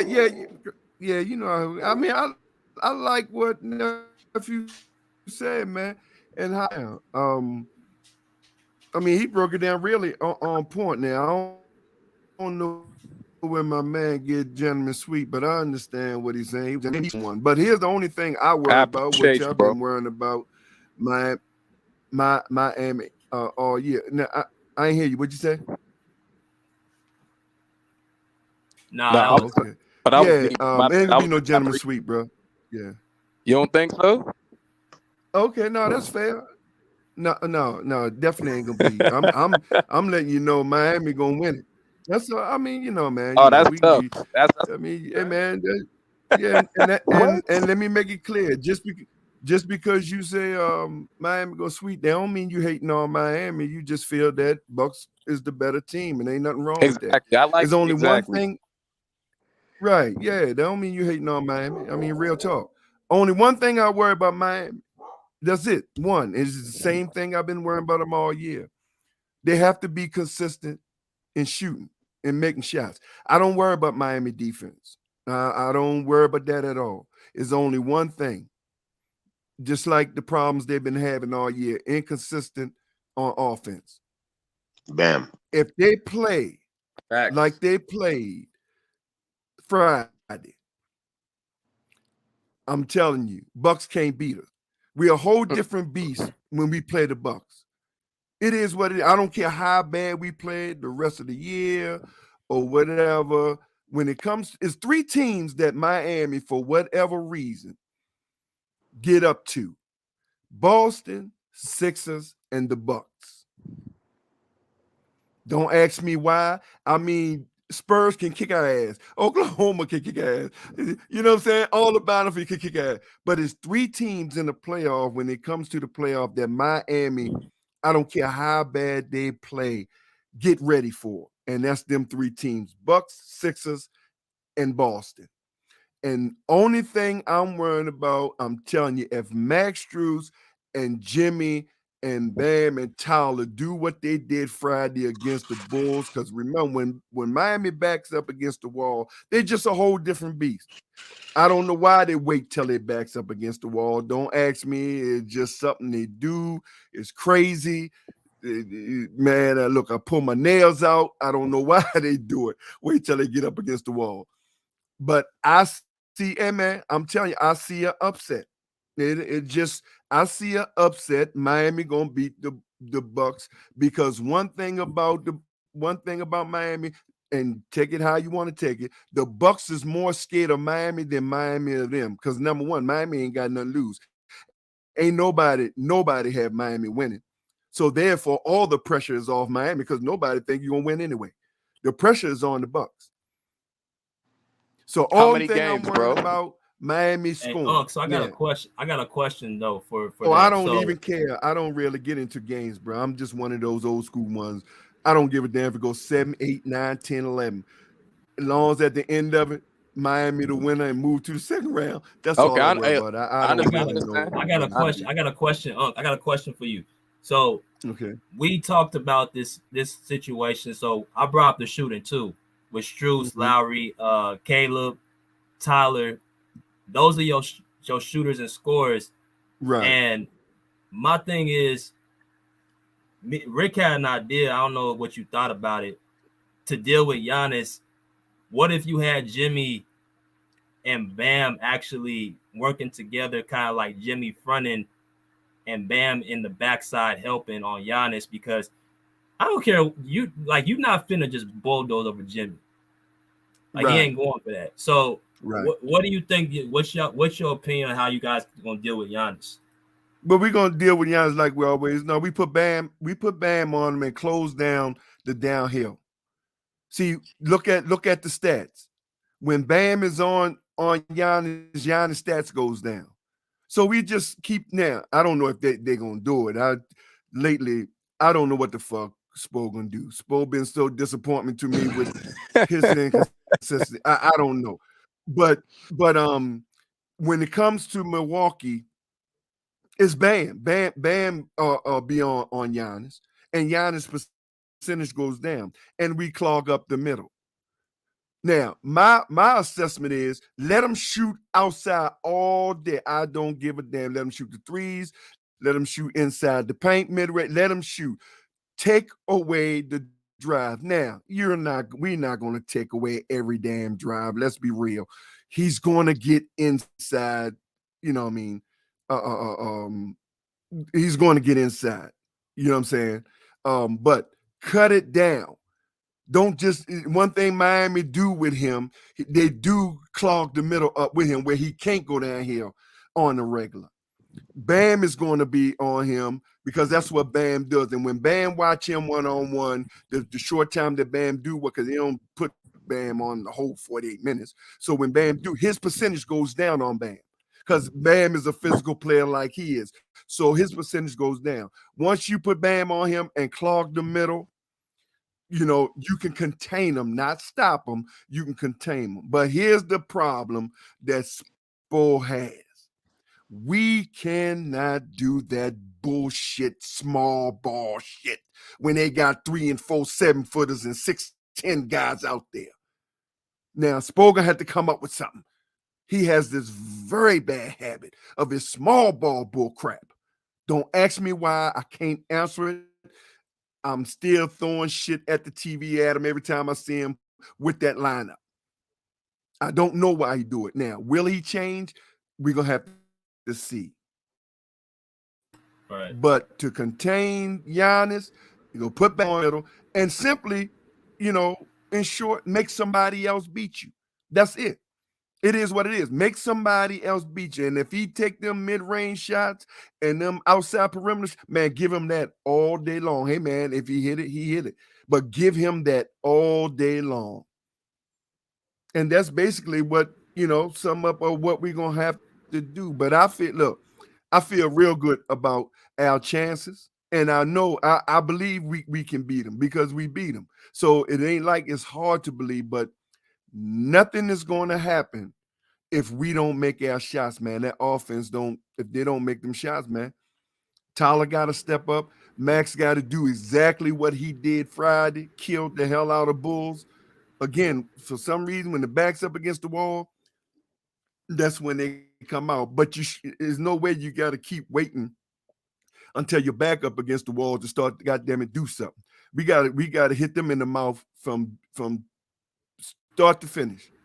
Right. You gotta do what Sacramento did against the Kings. Right. You gotta hit him in the mouth like you said. Right. You mean Kings did to Golden State? Yeah, you know what I mean. Saying. But yeah, exactly. From the start to finish, we can't, and we cannot have them. Right.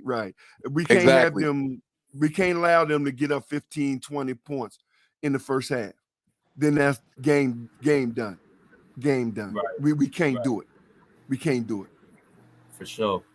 Hey, so definitely. I feel good about it. I feel good about our chances, man, in beating them, but it's just a shot.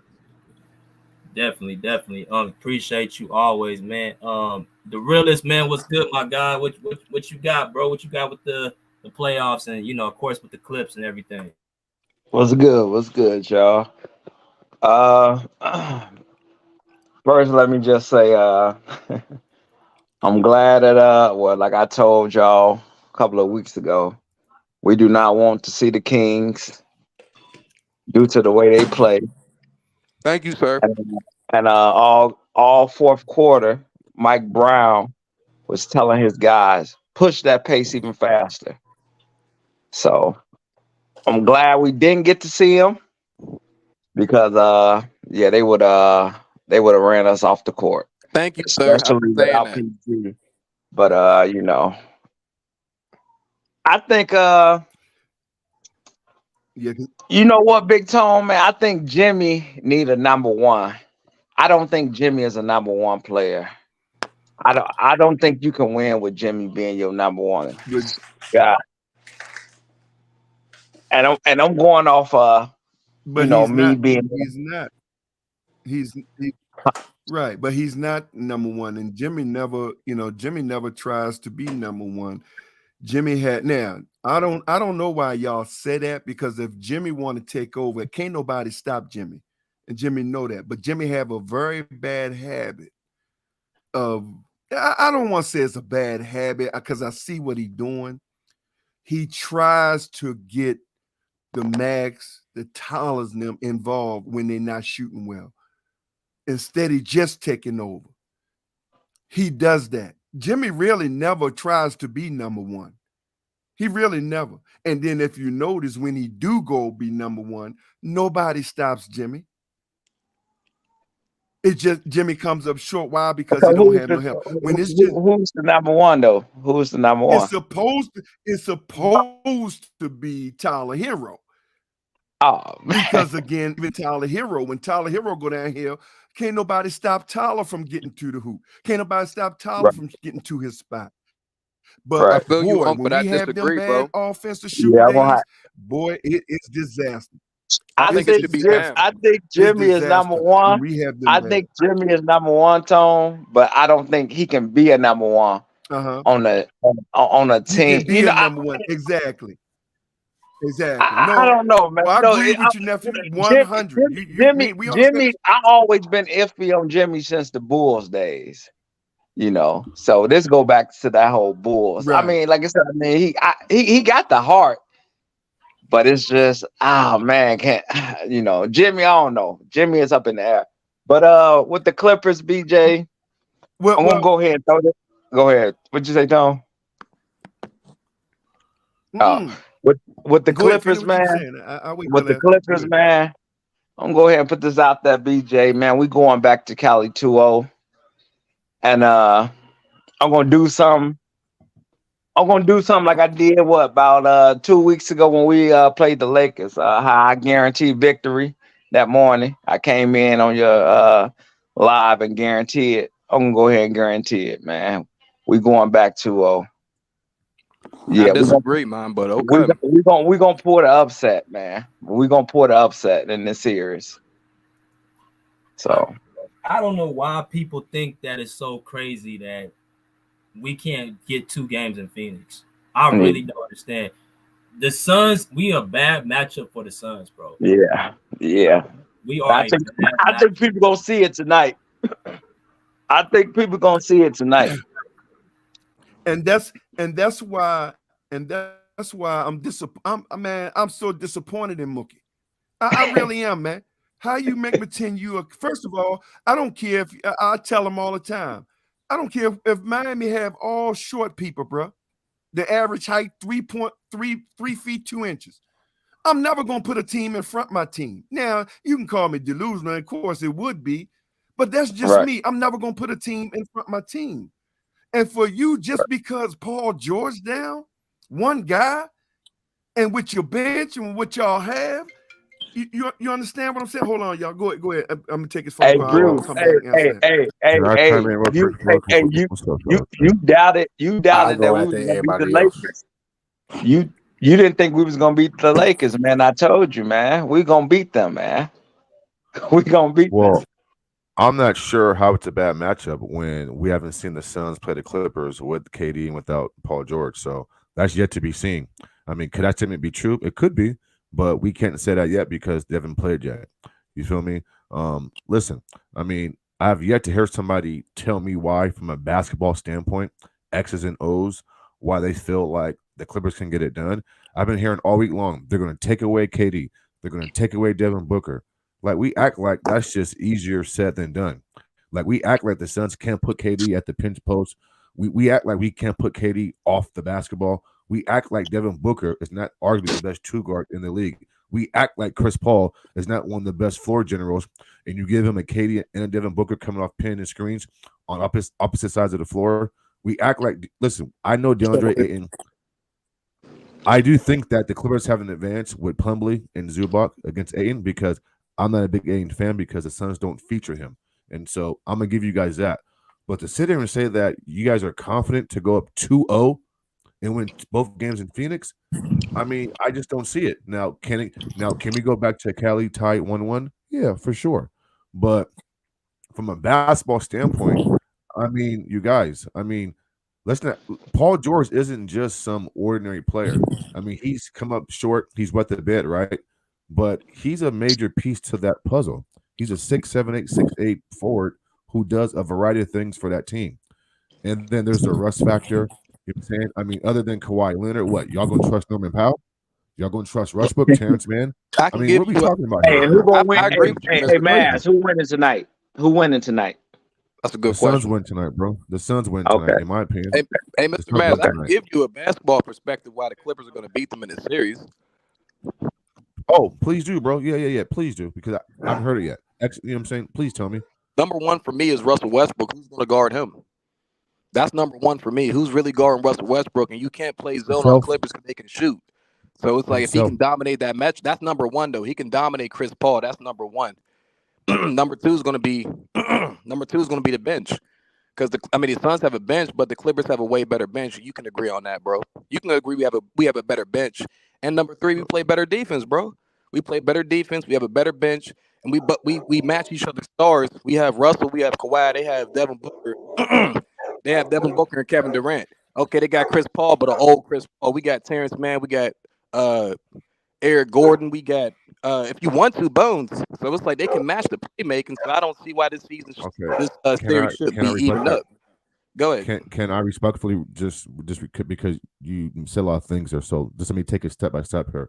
First and foremost, they're not putting Chris Paul on Westbrook, bro. I could put a Koji on Russ and put Chris Paul on the off guard. I'll put Chris on Terrence Mann. That's first and foremost. I guarantee you that Chris Paul will not be guarding Russell Westbrook. You want to put? I would guarantee. No, you're probably okay. You're probably so who's guarding Russell Westbrook then? Hold on, who's gonna guard him? Hold on, bro. I'm not done yet. Cool, I got you, man. Number two is this. You mentioned the Suns bench. Well, we all know that playoff basketball coaches play a short bench. Here's what the Suns got. Here's what the Suns got that the Clippers don't got. At all times, they're going to have two elite players on the court at all times. Well, not elite, but you know what I'm saying? Chris, Devin, DeAndre, and Devin Booker. You feel me? And so it's not like the bench is going to be a major key.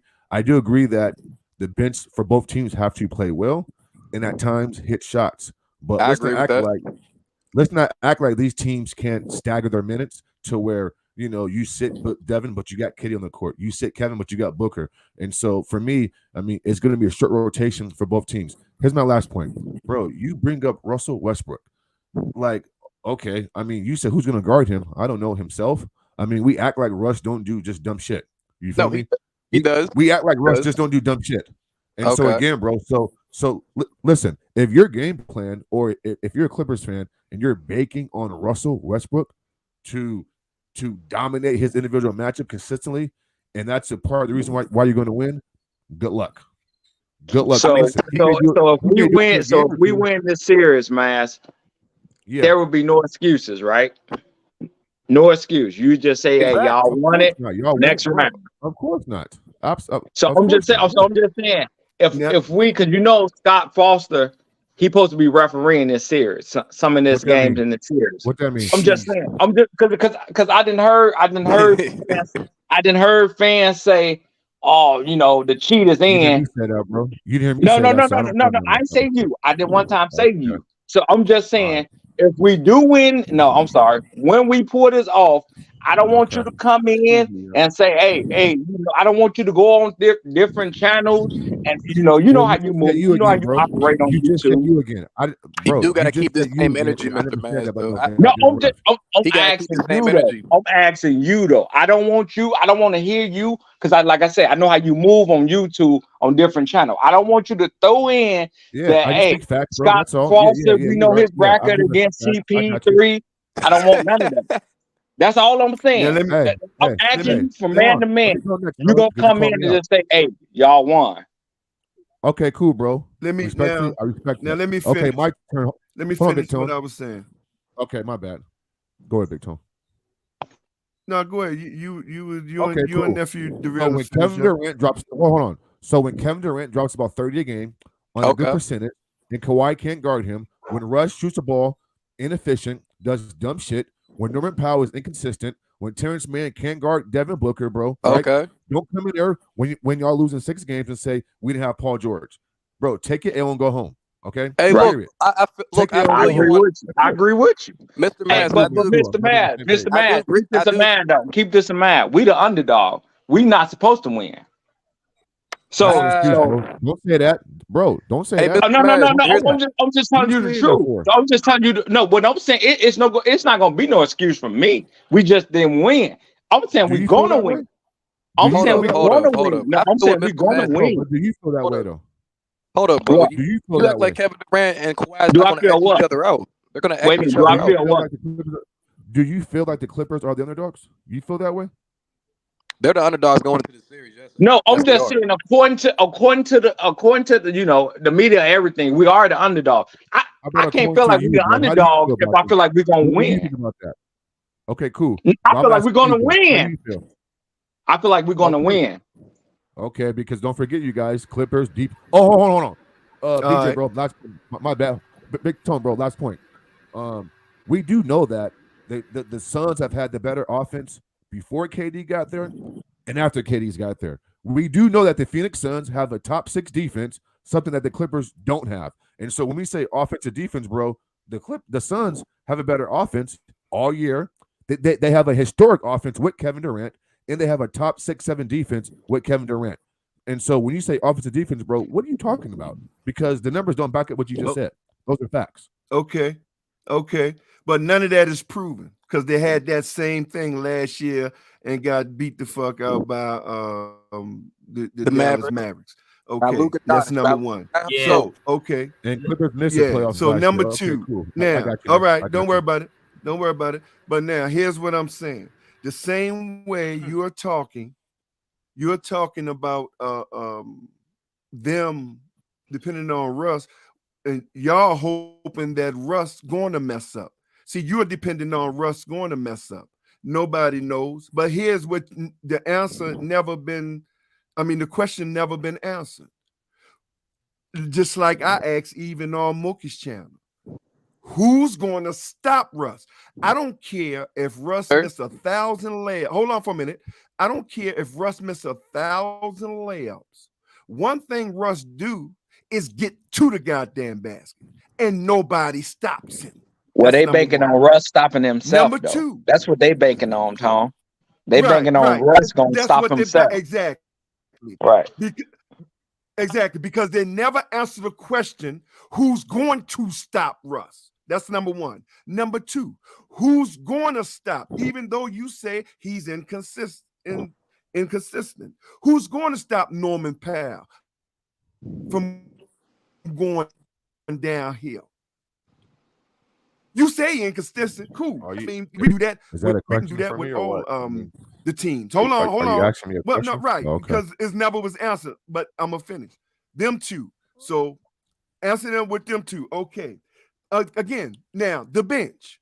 When KD said question. Yeah, hold on for it.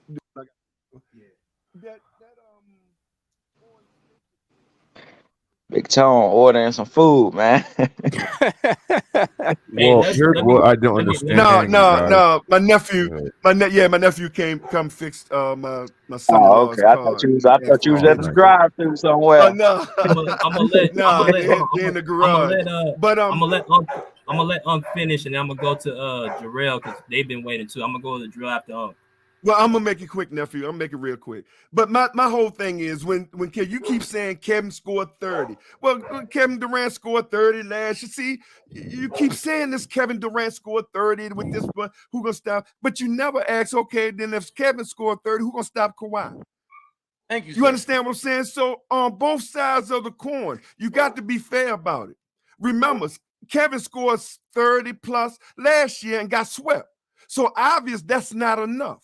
So who you got when he sat down? Who you got when Chris Paul? Because you say Chris Paul gonna guard man. Hold on for a minute. You said Chris Paul gonna guard man? Is that what you said? Where? 4 quarters? Because I don't see that. Now man is offensive threat. Okay. Good luck with that. Bro, okay. Right? No, hold on for a minute. Hold on for a minute. It's not about being an offensive threat. It's about doing the right thing at the right time. See, y'all keep thinking people got to do things at 48. No, all they got to do is the right thing at the right time, make the right shots at the right time. Just like you was talking that shit about, man, don't shoot no threes. Well, first of all, if you watch the game when he was in there, when he did get on, man killed plenty of goddamn teams shooting 3-on-3s. Right. He's not the end all big all. Hey, Big Tone. He can it was get big on threes. with threes. It was some big threes. Stop it. Now I'm gonna let nephew some go. big threes, man. Big threes. That's my point. He don't have to do it 48 minutes. Now go ahead, nephew. Let the next person talk. Yes. That's all I ask, man. Let's go to Jarrell, man. Appreciate you, man, coming in the chat, man. Welcome to the show. Jarrell Franklin, what's good, man? He on mute. I think. Yeah, he on mute. If you on mute, man, unmute your mic. Joel got baptized after that sermon. And this dude, Bruce. I'm gonna go to. I want to, hit Mass real quick. Please. So we're gonna have to talk a little bit about this scheme that the Suns had, because that's pretty much we're gonna go by. When I look at matchups, I don't look at the entire season. I look at how do you match up with a certain team. So let's go with the Clippers and Suns, right? We're gonna talk about this Westbrook first of all. Clippers, when he plays the Suns, do you know how much Westbrook averages against the Suns this season? He averaging 23 points. I don't know. 23 points per game and 7 assists. And that's when he was with the Lakers. Mm-hmm. Now he's with a team that's actually allowed him to be himself. The Suns have nobody to match Westbrook. Josh Okogie is their defender by default. He's too undersized. He's played 4 playoff games his entire career. He's not ready for that matchup. So then who else you got? You got Chris Paul. He's entirely too small. Chris Paul ain't going to be able to guard anybody but the point guard.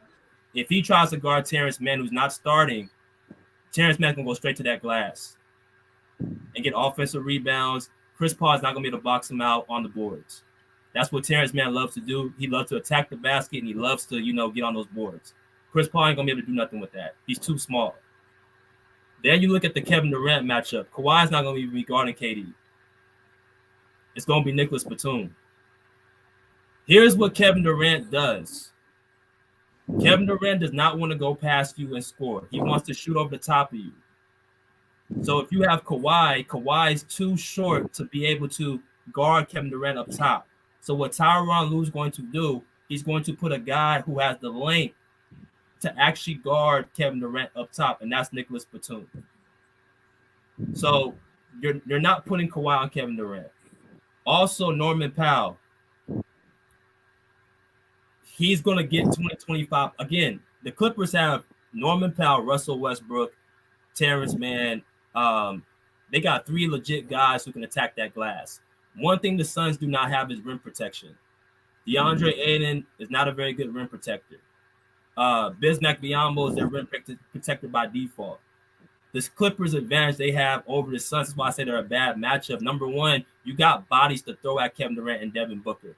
You don't have any bodies to throw at Kawhi Leonard. Josh Okogie's too small. Torrey Craig is not efficient enough to be able to guard Kawhi Leonard. You have nobody to throw at him. So the Suns don't have the wings to deal with Kawhi Leonard. And this is without Paul George right now. So if you put Paul George in this, I don't think a lot of Suns fans will be this confident in this series. But I'm doing this without PG. But since he's not here, I'm speaking so specifically on Kawhi Leonard. Kawhi Leonard is going to still get his 30 points per game. In the playoffs just a couple years ago, Kawhi Leonard shot 57% from the field, off of 40% from the three and 88% from the line. That's very efficient to Kevin Durant, who shot 54% from the field and had 34 points per game, but he did not play the other side of the basketball. So we were talking about efficiency. Kawhi Leonard showed in the playoffs he was more efficient than Kevin Durant from the field while playing defense on the other side. So what if I told you, Matt, that Kawhi Leonard be guarding Devin Booker? I don't like that because Devin drives hard, mid-range, pump fakes, gets Kawhi in the air, and so I think Kawhi picks up cheap fouls on Devin. And so if I'm the Clippers, I don't put me personally, I don't put Kawhi on Devin because Devin is too. Listen, I mean, he's too smart in the mid-range game with pump fakes. And let's just face it, as good as Kawhi is defensively, he's not the same player. And Tyronn Lue, if you're smart, don't let Kawhi pick up cheap fouls. But everything you said, bro, listen, man, you made great points. It's hard to argue with, but I mean, I can rebut everything you just said. I mean, first and foremost, I mean, you act like Chris Paul guarding Terrence Mann, like when the shot goes up, it's just not going to be Terrence Mann and Chris Paul under the basket grabbing rebounds. I mean, it depends on where the shot is being taken from, where the ball bounces, and so that rebound thing, that's a moot point. Secondly, is this? I do agree. I think that Plumlee and Zubac can outplay DeAndre Ayton and beat Bismack Biyombo, mainly because the Suns don't feature DeAndre enough. If they went to him and said, you do your thing, then it's a different story, but the Suns don't do that. You know what I'm saying? And then next, why are we acting like Kevin Durant don't play defense? Like, I mean, this is crazy to me. I mean, he just led at one point, he was top 10 in shot blocks this year. Last year in the postseason, at one point, he led the whole postseason in shot blocks. I mean, it's not like guys are just driving right by him, a la SGA and Brandon Ingram did to Kawhi Leonard this year. Like, Kawhi Leonard is not the same player defensively. He's not. He doesn't move the same way. He doesn't jump the same way. He doesn't react the same way. He just doesn't. And I'm not hating. These are facts. And Kevin Durant. So basically, what you're saying. So you're saying Kevin. KD does it. So you saying Kevin Durant is a better defenser. I think right now that listen, I was just saying. So you saying because you saying blocks. Yes. Blocks coming very, very, you know what I mean? Okay. So who is Kevin Durant going to guard and stop? Let me please just let me counter what he said, okay? Because BJ talked about the Clippers offense and all these six guys and role players. Were BJ? Here's my question to you then. If they're everything that in a bag of chips and their offense is this way, then the numbers don't back up what you're saying. The Clippers have had one of the worst offenses in the league all year long, and the numbers prove it. The Phoenix Suns haven't had that. So again, offensively and defensively, the numbers back up. Miami had the worst. I'm sorry, no, but Big Tone, I said Miami the Clippers had one of the worst. Big Tone, I said the Clippers had one of the worst. This is where the low management comes in. This is where you have the inconsistency of the Clippers that's messed up their season. This is why I don't look at this. I look at how you match up. If a team matches up, Terrence Mann matches up well with the Suns. He had 29 points the last time they played fully healthy, and Chris Paul's on that court. Chris Paul shot 2 for 8 from the field against the Clippers in that same game. He had 11 points. Devin Booker shot damn near under 50% in that game with Eric Gordon guarding him. Eric Gordon was guarding Devin Booker in that fourth quarter. So when we keep saying that Devin Booker and Chris Paul, we ain't seen it. We haven't seen it. And also, we got to remember, the Clippers have more options on both sides of the ball. They have a more well-rounded team. This is what the Suns did.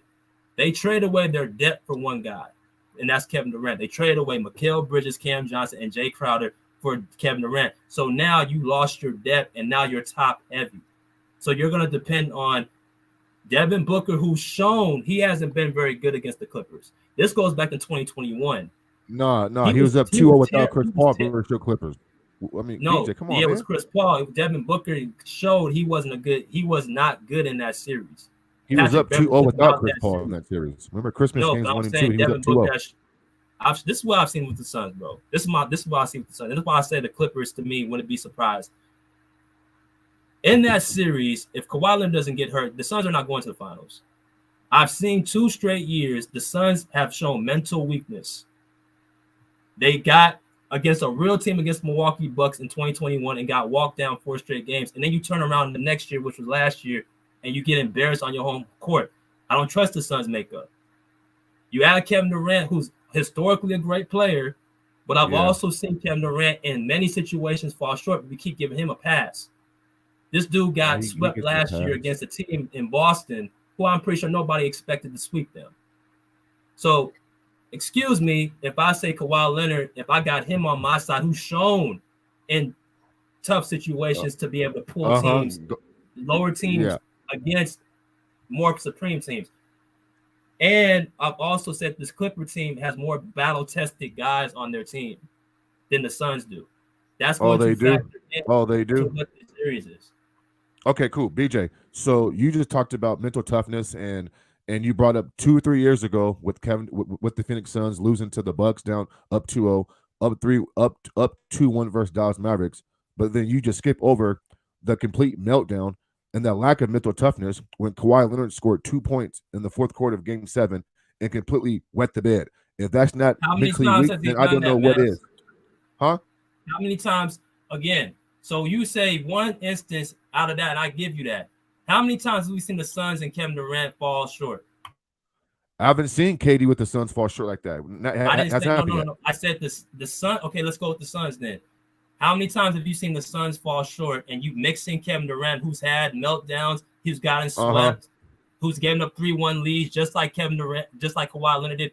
How many times have we seen it other than what you just saw with Kawhi, that one instance? Well, because KD, we're talking about that 3-1 meltdown that the Clippers did. You got to talk about when KD did the same thing in 16. Of course, yes. BJ, there is failures and faults and mentally weak moments on both sides, bro. The Suns and the Clippers. Last point, and then you can move on, bro. You talked about Devin Booker shooting under 50% from the field versus Terrence Mann this year and Eric Gordon, blah, blah, blah. Well, KD didn't play that game. And here's what I don't understand about you guys, man. We act like with KD's on the basketball court, that doesn't change things here. And so, again, how is it a bad matchup when we haven't seen these two teams play like that? And you know that when Booker's on the court with Kevin Durant, he's going to be more efficient, more aggressive, more spacing, right? It's easier to trap and force Booker into tough shots without KD on the court. You know this. And so I'm not sure why we're using that example that Booker had a bad game. Well, KD didn't play. And when KD's on the court, you can't send guys and help the way you do as if he's not on the court. I mean, that's what I said, man. Is that fair? I agree with you. KD makes them a different team, but that's my point, bro. That shows you just how mentally fragile they are. You need a guy in Kevin Durant to make you play better. That's why I don't believe in Devin Booker like a lot of people do. No, I don't believe he's better than Paul George. I don't believe in him like he's been to one playoff series in his career. He has not. He has. You have to have Kevin Durant on the court with you to perform. And then also, yes, Kevin Durant is great. He is great. But Kawhi Leonard's on the other side. They're on the same level. They're going to cancel each other out. So what else do you have outside of Kevin Durant?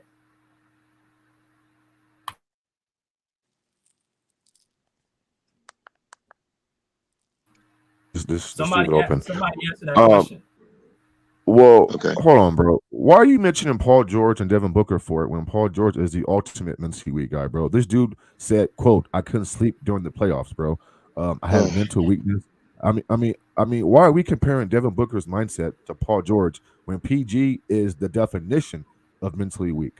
Like, because PG led his team. PG's actually led his team. And then you said, hold on, and then you said that the Clippers got more battle tested or more experience. No, they don't. Like the Phoenix Suns got guys who have been to the finals more than the Clippers do. Like, go down their roster. Well, no, he's right though. Salou won the championship. Norman Powell won the championship. Kawhi won the championship. That's more than the Suns right now. They've won championships.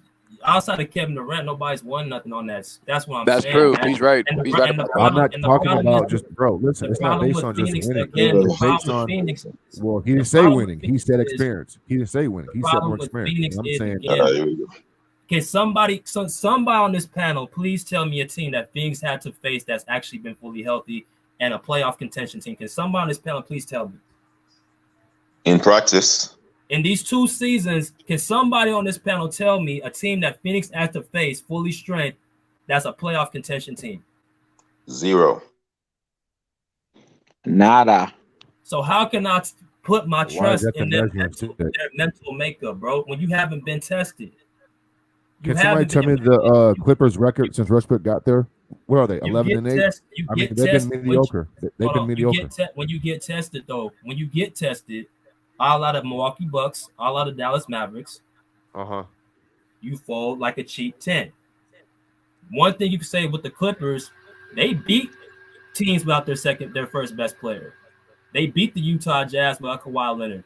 They had to go through a whole season without their best player and their second best player for the majority of the season last year and got to the play-in situation. Suns have Utah not made the playoffs, BJ. Why you say Utah to make the playoffs? That's what I'm saying, Mass. They've shown and they've actually had to deal with adversity. Phoenix has been able. So what's the better win then? What's the better win? The Suns beat the. We're gonna see how the Suns deal with it when they going back to the LA down 2. No, it's gonna be 1-1, bro. Stop saying you got to stop down. The Clippers being the Utah Jazz. What's a better win? Since we're using non-playoff teams, Clippers beat the Utah Jazz.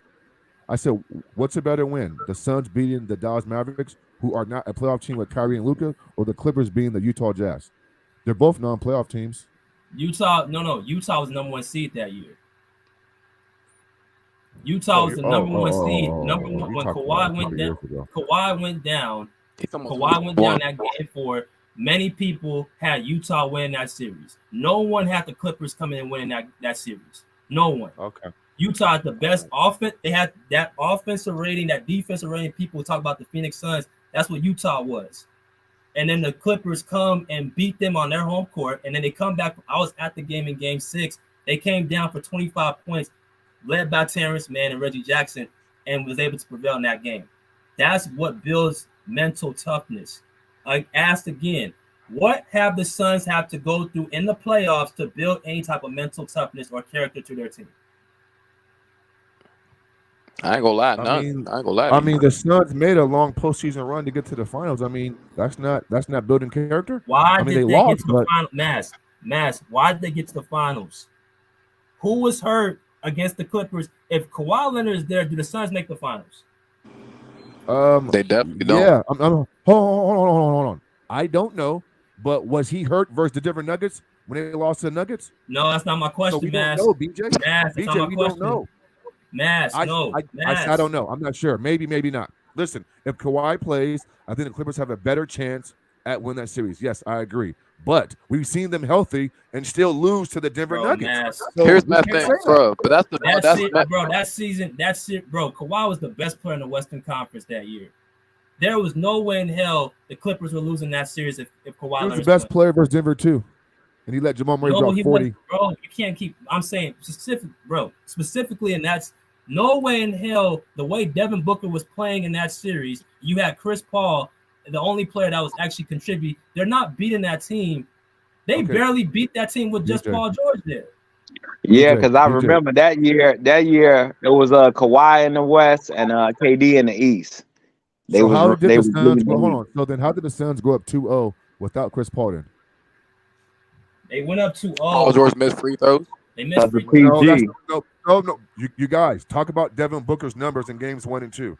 I said that for a reason. Good. He played amazing. He was great. Oh, okay.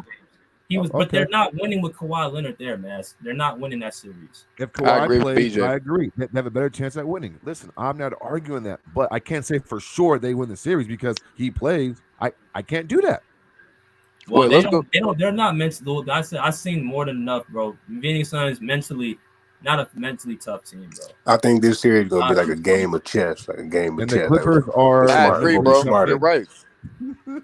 Not a mentally tough team, bro. No, it's gonna be a game of chess. For rude awakening, man. Hey, it's gonna be about let's go back to BJ just smarter in certain situations. We're gonna make smarter adjustments in certain situations. It's what's gonna come down to. Let's go to Jarrell real quick, man, because I came back to the Jarrell, and then we're gonna go to Mingo Jester. What's good, bro? What's going on with y'all? But no, I would just want to. It took me a minute to jump in because my background was loud. But I was just listening to what y'all was saying. But far as this with the Suns and Clippers game, I was listening to it and watching the stuff so far. So for me, it's like it's gonna be one of them games where it's gonna be like a game of chess. Like who's smarter? Who's smart enough at doing this? Who got the smart enough adjustment to be doing this and doing that? Because I know I've been seeing videos when y'all was saying like when Paul George comes back and whatnot. So it's gonna be about like with the guys that they got now and against with Durant and them about the smart adjustments and stuff like that. Because certain pieces is not there with the Suns, and certain pieces is there with, you know what I'm saying? So it's gonna be about like who gonna make the smarter adjustments in the game as far as with the players. I ain't talking about the coaches, like the players. Like not just jacking up shots all the time, making smart shots, knowing when to take the shots at certain times to try to keep the lead at good momentum on both sides or whoever get the lead. It's gonna be a tough one for me. I don't really know who it's gonna be. Same way with the Lakers, but I ain't really speak on them because a lot of people don't expect them to win no games either. But this one right here gonna be a very interesting one. It really is. To see what they gonna do, see if they gonna play smart defense with these guys, and seeing who gonna sag off or who gonna get the most attention, stuff like that. But with Plumlee and them guys out there, they gonna have to at least Aiden gonna have to dance for as long as he can, but they have to find somebody to help him out when they sit him down. I agree with him. But it's really gonna be like a game. It's really gonna be like a game of smartness, though. It's really like who gonna be smart, right? And that's what I was gonna ask. When Caden sat down, because when was that Zubac, when he sat down, they can put Plumlee out there. So when the boy Aiden sat down, who they gonna replace him with? When they ain't got no choice. They have Biombo, right? Biombo. The same dude who was giving Anthony Davis problems before he got injured that last game. Oh, he is tough, huh? Yeah, he's tough as nails, but you know what I'm saying. Hopefully that leg thing, because that's one thing I be hating when a lot of teams be coming into the season, into the playoff with certain players that be injured that they would need the most. I feel like they need Biombo at time when they sit DeAndre Ayton down, but you know what I'm saying. Hopefully that his leg don't bother him, ain't bother him bad enough. You're right. He's gonna be tough. But I like what BJ said. Like KD and Kawhi X each other out. Russell and technically Devin Booker X each other out. So what do you got after that? You got better players on the Clippers. Yeah, because Plumlee can score. So the scoring don't necessarily go down when Zubac is out, when you replace him with Plumlee. The scoring go down when you take out Aiden and have to replace him with the old boy. So but Biombo don't be worried about matchups, man. Biombo don't be worried, and the thing is, he gonna play the defense. No, go ahead. Go ahead, nephew. Because what I was gonna say, it was gonna be tough, but like with Biombo, he kind of like the same way where he don't be worried about scoring when he on the court. He worried about just shutting somebody down. So if you throw Aiden out there and just be him and Plumlee will get him some buckets. But you know what I'm saying? Hopefully he don't have to go through hell and back with Biombo, because he like to play defense. He don't really like scoring that much. He's basically what's his name? Biombo just like to do putbacks and stuff like that. He's just another Ibaka. That's all he is, man. Yeah, he just like to get rebounds and do putbacks. He really like to just defend. So you know what I'm saying. It would be a tough battle on both ends, though. He's the Ibaka of that team. Facts. It'd really be a tough battle on both sides, though. We really get to see what teams can do when they start players do so much and sit them both down. When the bench players out there, then that's when you really see what you can dance with when you start switching it up, throwing players out there. So it's really gonna be tough. The Clippers bench is gonna cut the Suns bench. I promise you that. I don't know who's gonna win the game, but I think it's gonna be a real, like, a good max about a 5-point game. Like somebody gonna win by like 5 points at the max. I don't think it's gonna be no higher than that. I mean, Suns game 1, Clippers in 7. Paul George comes back. Game 5, game 6. If Paul George comes back, it's a wrap, by the way, too. I'm just letting y'all know that right now. If Paul George comes back, it's a guaranteed win. So, and I don't even think we need Paul George. But if he come back, it's over. If we get 2 games without Paul George, the series is over. I promise you that. And I think everybody knows that in this chat right now. If we get 2 games without Paul George and he comes back, the series is going to be over. So all the teams that people not expecting to win, do we get those teams a puncher's chance? That's the question I'm asking. Man. To everybody. What's the question again? I said the teams that people not expecting to move on, are we giving those teams a puncher's chance or no? I mean, we're giving the Clippers a puncher's chance. A lot of people expect the Clippers not to pass the Suns. Honestly, because there's a lot of teams that be like there's a lot of things that people are not expecting in advance. That's why I'm at. Of course, you give them a puncher's chance. I agree with you, bro. I give all the teams that's at the bottom a puncher's chance because of especially how things started off with from then all the way up till now. Because a lot of teams I feel like that's at the top really supposed to be at the bottom. The ones that's supposed to be at the bottom really supposed to be at the top. But according to certain situations throughout the season, is the reason why teams are where they at. Yeah, you give Lakers a chance. You give Timberwolves a chance. You give. I guess you. I honestly ask that because nobody get Lakers a chance. I mean, I ain't saying it, but I do. But nobody get them a chance. That's the main reason why I ask that. You ain't getting everybody no chance. Man, Stop. Come on, man. The Lakers got a chance, bro. Trust me, they definitely got a chance.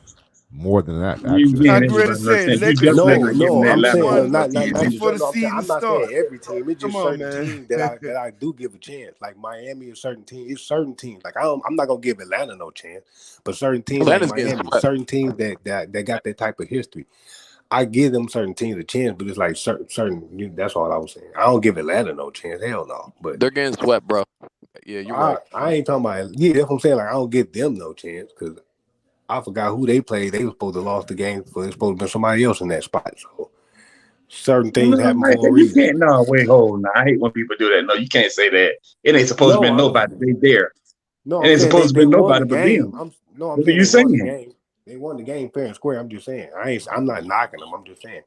I'm not giving them no chance. I'm just saying, like certain teams, I feel I give them certain team. I give them. It don't matter who would have got that 7th spot. They both were gonna get their ass whooped by the Celtics. Point blank. Period. I agree with you. I agree with I don't care who would have got that spot. Celtics are too good, man. They're the best team in the East. I disagree. Miami would have. Wait a minute. Wait, hold on. I take that back. I take that back. Miami probably would have gave them a run because one thing about Miami is they're a tough team. They haven't been through the grind.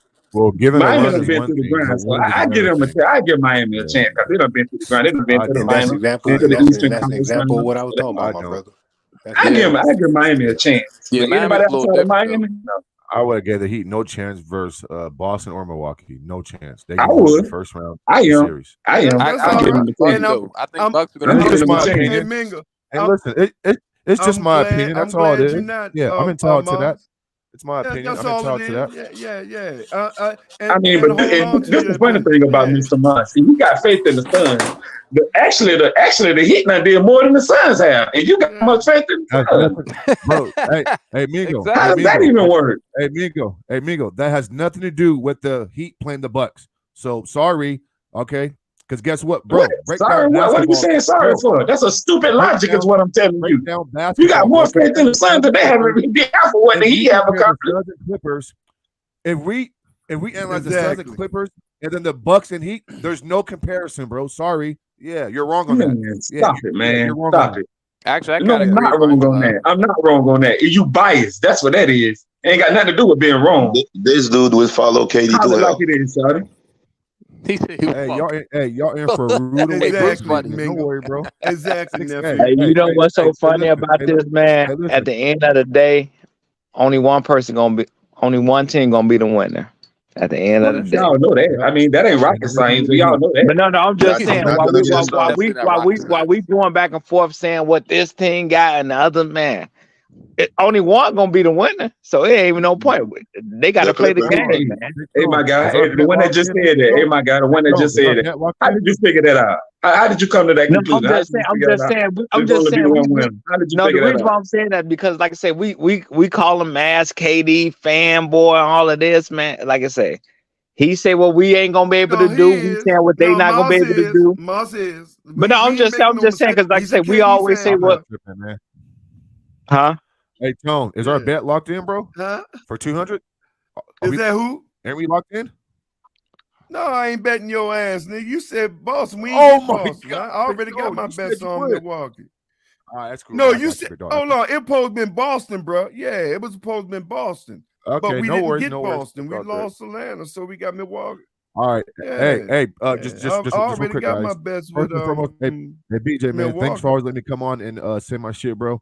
I'm about to prep my food and get ready for this Lakers Yeah, game, it man. But should. all you guys Yeah, enjoy the game today. we got Have a 10 great day, minutes left. fellas.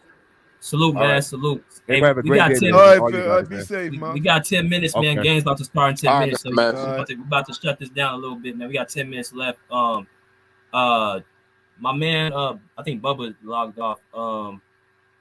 T Sweezy in the building, man. What's good, bro? What you got, man? The series. What's happening? It's gonna be a tough series for you guys or whatever. It's gonna come down to Paul George. I mean, not Paul George, Kawhi Leonard, Russell Westbrook, and Norman Powell, and the rest of y'all role players to step up. Y'all do got a lot of wing depth, so I'm not saying I'm not saying it's a 0% chance for y'all to beat them, but y'all have a legit shot for sure. You know what I mean? If y'all was lacking at the wing depth, then then it'll probably go maybe 4 or 5. Feel me? But I got going 6 or 7 Suns. But y'all could beat them though. Y'all could beat them. I'm not saying that y'all can't beat them. What's your thought about the Celtics? Because I know that's your team. What you got with the Celtics right now, the Hawks? What I was gonna say, shit, we played great. It was a lot of ball movement. Al Horford did his thing. They'll say Capella gonna kill Al Horford like how he killed Bam. No, not today. Feel me? So even though Al Horford had 6 points, like even though it's not gonna show on the stat sheet that he had a good game, Al Horford gave it on both ends of the floor. You know what I'm saying? He had about 3 offensive rebounds. He had about 2 blocks, 2 steals. He had a couple big shots. You know what I'm saying? He was getting a lot of rebounds. You get what I'm saying? And then when the Hawks went on a run, Al Horford hit that 3 to put us back up. Because I think they got it down to 12 or 8 or something like that. And then the rest was just, Derek White and Jaylen Brown carrying us. You feel me? But Derek White, he proved that he's a legit number 3. And Derek White is having a great all-around year. You feel me? So Derek White is the only Celtic that played all 82 games. You feel me? So he been one of our better defenders this year. Because last year, what was Derek White's problem was it was just shooting. He's a great defender. He could get to the basket. Like, he just wasn't a consistent shooter, but his jumper has got better from last year. You know what I mean? But yesterday, basically, we made it tough for Trae Young. We was throwing bodies at him. We was denying him the ball. We was being physical. We was contesting the shots and all that other stuff. The Hawks, they're not a great 3-point shooting team, and their defense is not that good. So their defense don't. And mind you, our bench play like that. You feel me? So imagine if our whole bench played. Grant Williams, Peyton Pritchard, Mike Muscala, Blake Griffin. You know what I'm saying? Imagine if those guys played. You know what I mean? But yeah, though, bro. I didn't like how you don't play that players in the playoffs, man. It's like an 8-9 rotation in the playoffs. You don't go that deep. I like my team. I'm confident. We got 3 switchable bigs. We got the best duo in the league in Tatum and Brown. We got Malcolm Brogdon, who I think is the 6th man of the year. I don't think it's Emmanuel Quickly. Who else we got? We got Grant, who could, who could guard 1 through 5, but undersized. He like a young Draymond, but minus the playmaking. But he could shoot the 3 ball pretty well. Who else we got? Who else we got off the bench? We got Sam Hauser. He's a solid role player. He could knock down big shots or whatever. He been getting better at his defense and his rebounding. I'm not saying he's a good defender, but he have been getting key stops as well too. Our coach, he's learning. You know what I'm saying? He's learning. This is the first time being a head coach in a playoff game for one of the best.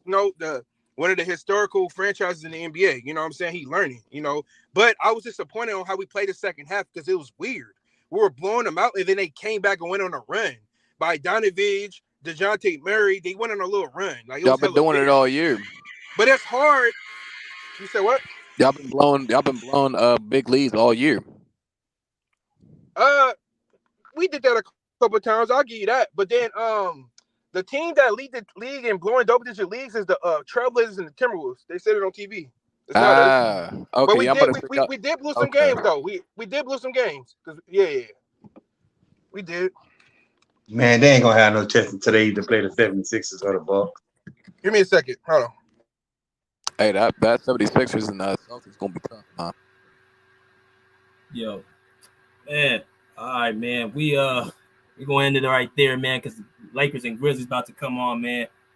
Appreciate all y'all coming on the show. You know what I'm saying? Shout out to my Uncle Big Tone. Shout out to my man the Realist, Kirkland, Lingle Jester, T Sweezy, Bruce, of course, Mass. You know what I'm saying? All the people that come in here on a daily, man, and a weekly.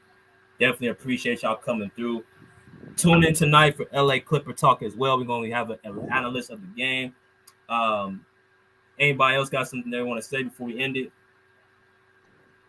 No, sir. Man, those KD disciples, man.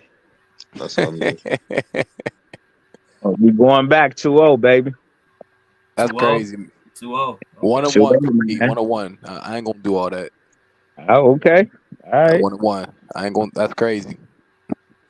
All I know when we go back 2-0, I just want you to come in and say, "Damn, you was right." Hey, look. Either way, I'd be happy, man. I want the Clippers. Hey. I'm just being realistic, man. I don't know, but we could. Hey, also, Paul George is traveling with the team. I know Trini Man just asked the question. Does anybody know PG? Yeah, he traveled with the team. So Yeah, I think he might come back game 3. If he does, the series is over. Yeah, I got him come back game 3. The series is a wrap. He come back, man. I agree. That's crazy. Yeah. So and the reason why I say, before you go, BJ, the reason why I say we may get that 2-0, I think we're gonna win tonight. Because, you know, to be honest, only thing we need to do is split. But I think we win tonight. I think the Clippers should go in game 2 thinking, man, let's take this game. Mm-hmm. Let's take this game. And you know that's Kawhi's mentality too. He said that right. in 2019 and versus the Warriors or something. He said we're gonna take both these road games or something like that. So that's the mentality. And if we win game 1, the pressure's on Suns to win game 2. So, right. So I like that. I see your logic, bro. I just think it's gonna be 1-1, bro. I think Suns are gonna win tonight. I think we're gonna win game 2. But if we win tonight, then that'd be great.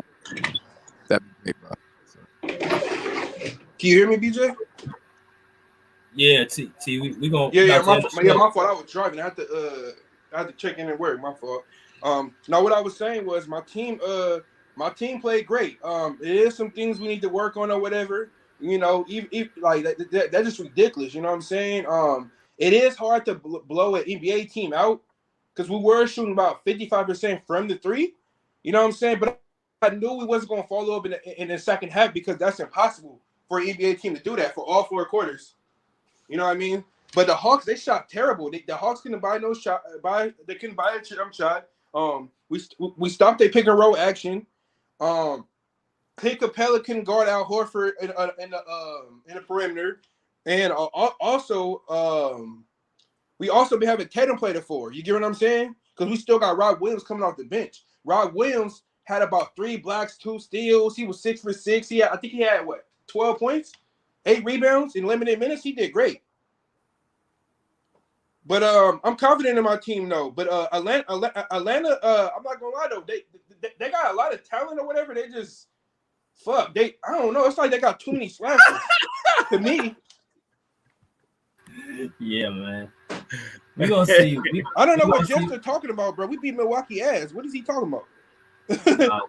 We gonna see, man. Hey, we gonna end the show right here. No, T. We gonna come back tonight. We got the Clipper talk tonight. All right, BJ. BJ, you gonna start your Clipper live stream, or all right, are you gonna wait till the Masters, game over? All right. After the game over. After the game over. After the game over. All right, for sure. Hey, BJ, tap back in with me. I got you. All right, peace. Peace. Yo, Hope Davidson said he clocked in at work and came back to finish his statement. He a real one. Shout out to Hope Davidson. Hey, yo, I'm telling you right now, Bruce, she liked the accent. Hit her up, man. Yeah, man. Hit her up. Hey, man. But Crooktown, thanks for the money, man. Tate, thanks for the money. We always appreciate that from the fans. Go ahead, BJ. Nah, go ahead, finish, bro. I was just piggyback. No, I was gonna wrap it all up, man. Look, man, everybody, it looks like we all tuned in, we all zoomed in on this playoffs, man. At the end of the day, everybody know I'm rooting for Giannis. And, BJ root for them Clippers, man. We got Big Aunt with Miami. So everybody rooting for their teams. But at the end of the day, man, let's take it a game at a time. Y'all already know what time it is. The Pull Up Basketball Podcast shirts, the white, the red, the black, the hoodies, the sweaters, the tanks. Cash App BJ Matthews. PayPal at Broderick Masters, man. You want one of your questions answered, go ahead and hit that YouTube tag right there, man, so we can get to it. But, we appreciate y'all, man. B Jizzle, back to you. My boy said, definitely my man Brody Reps. I'll be back tonight. Good stream, y'all. Yes, sir. If you guys have a question we do not get to y'all, hit the super chat button. Is right on the bottom of the comment section. As y'all type in, if you look to the right, you can hit that button. It'll be there. It says super chat. Thanks. Y'all can make a comment. It will be able to put right on our top of our screen where we'll be able to read y'all question out y'all comments. So make sure if y'all want to get y'all stuff out there, hit that super chat.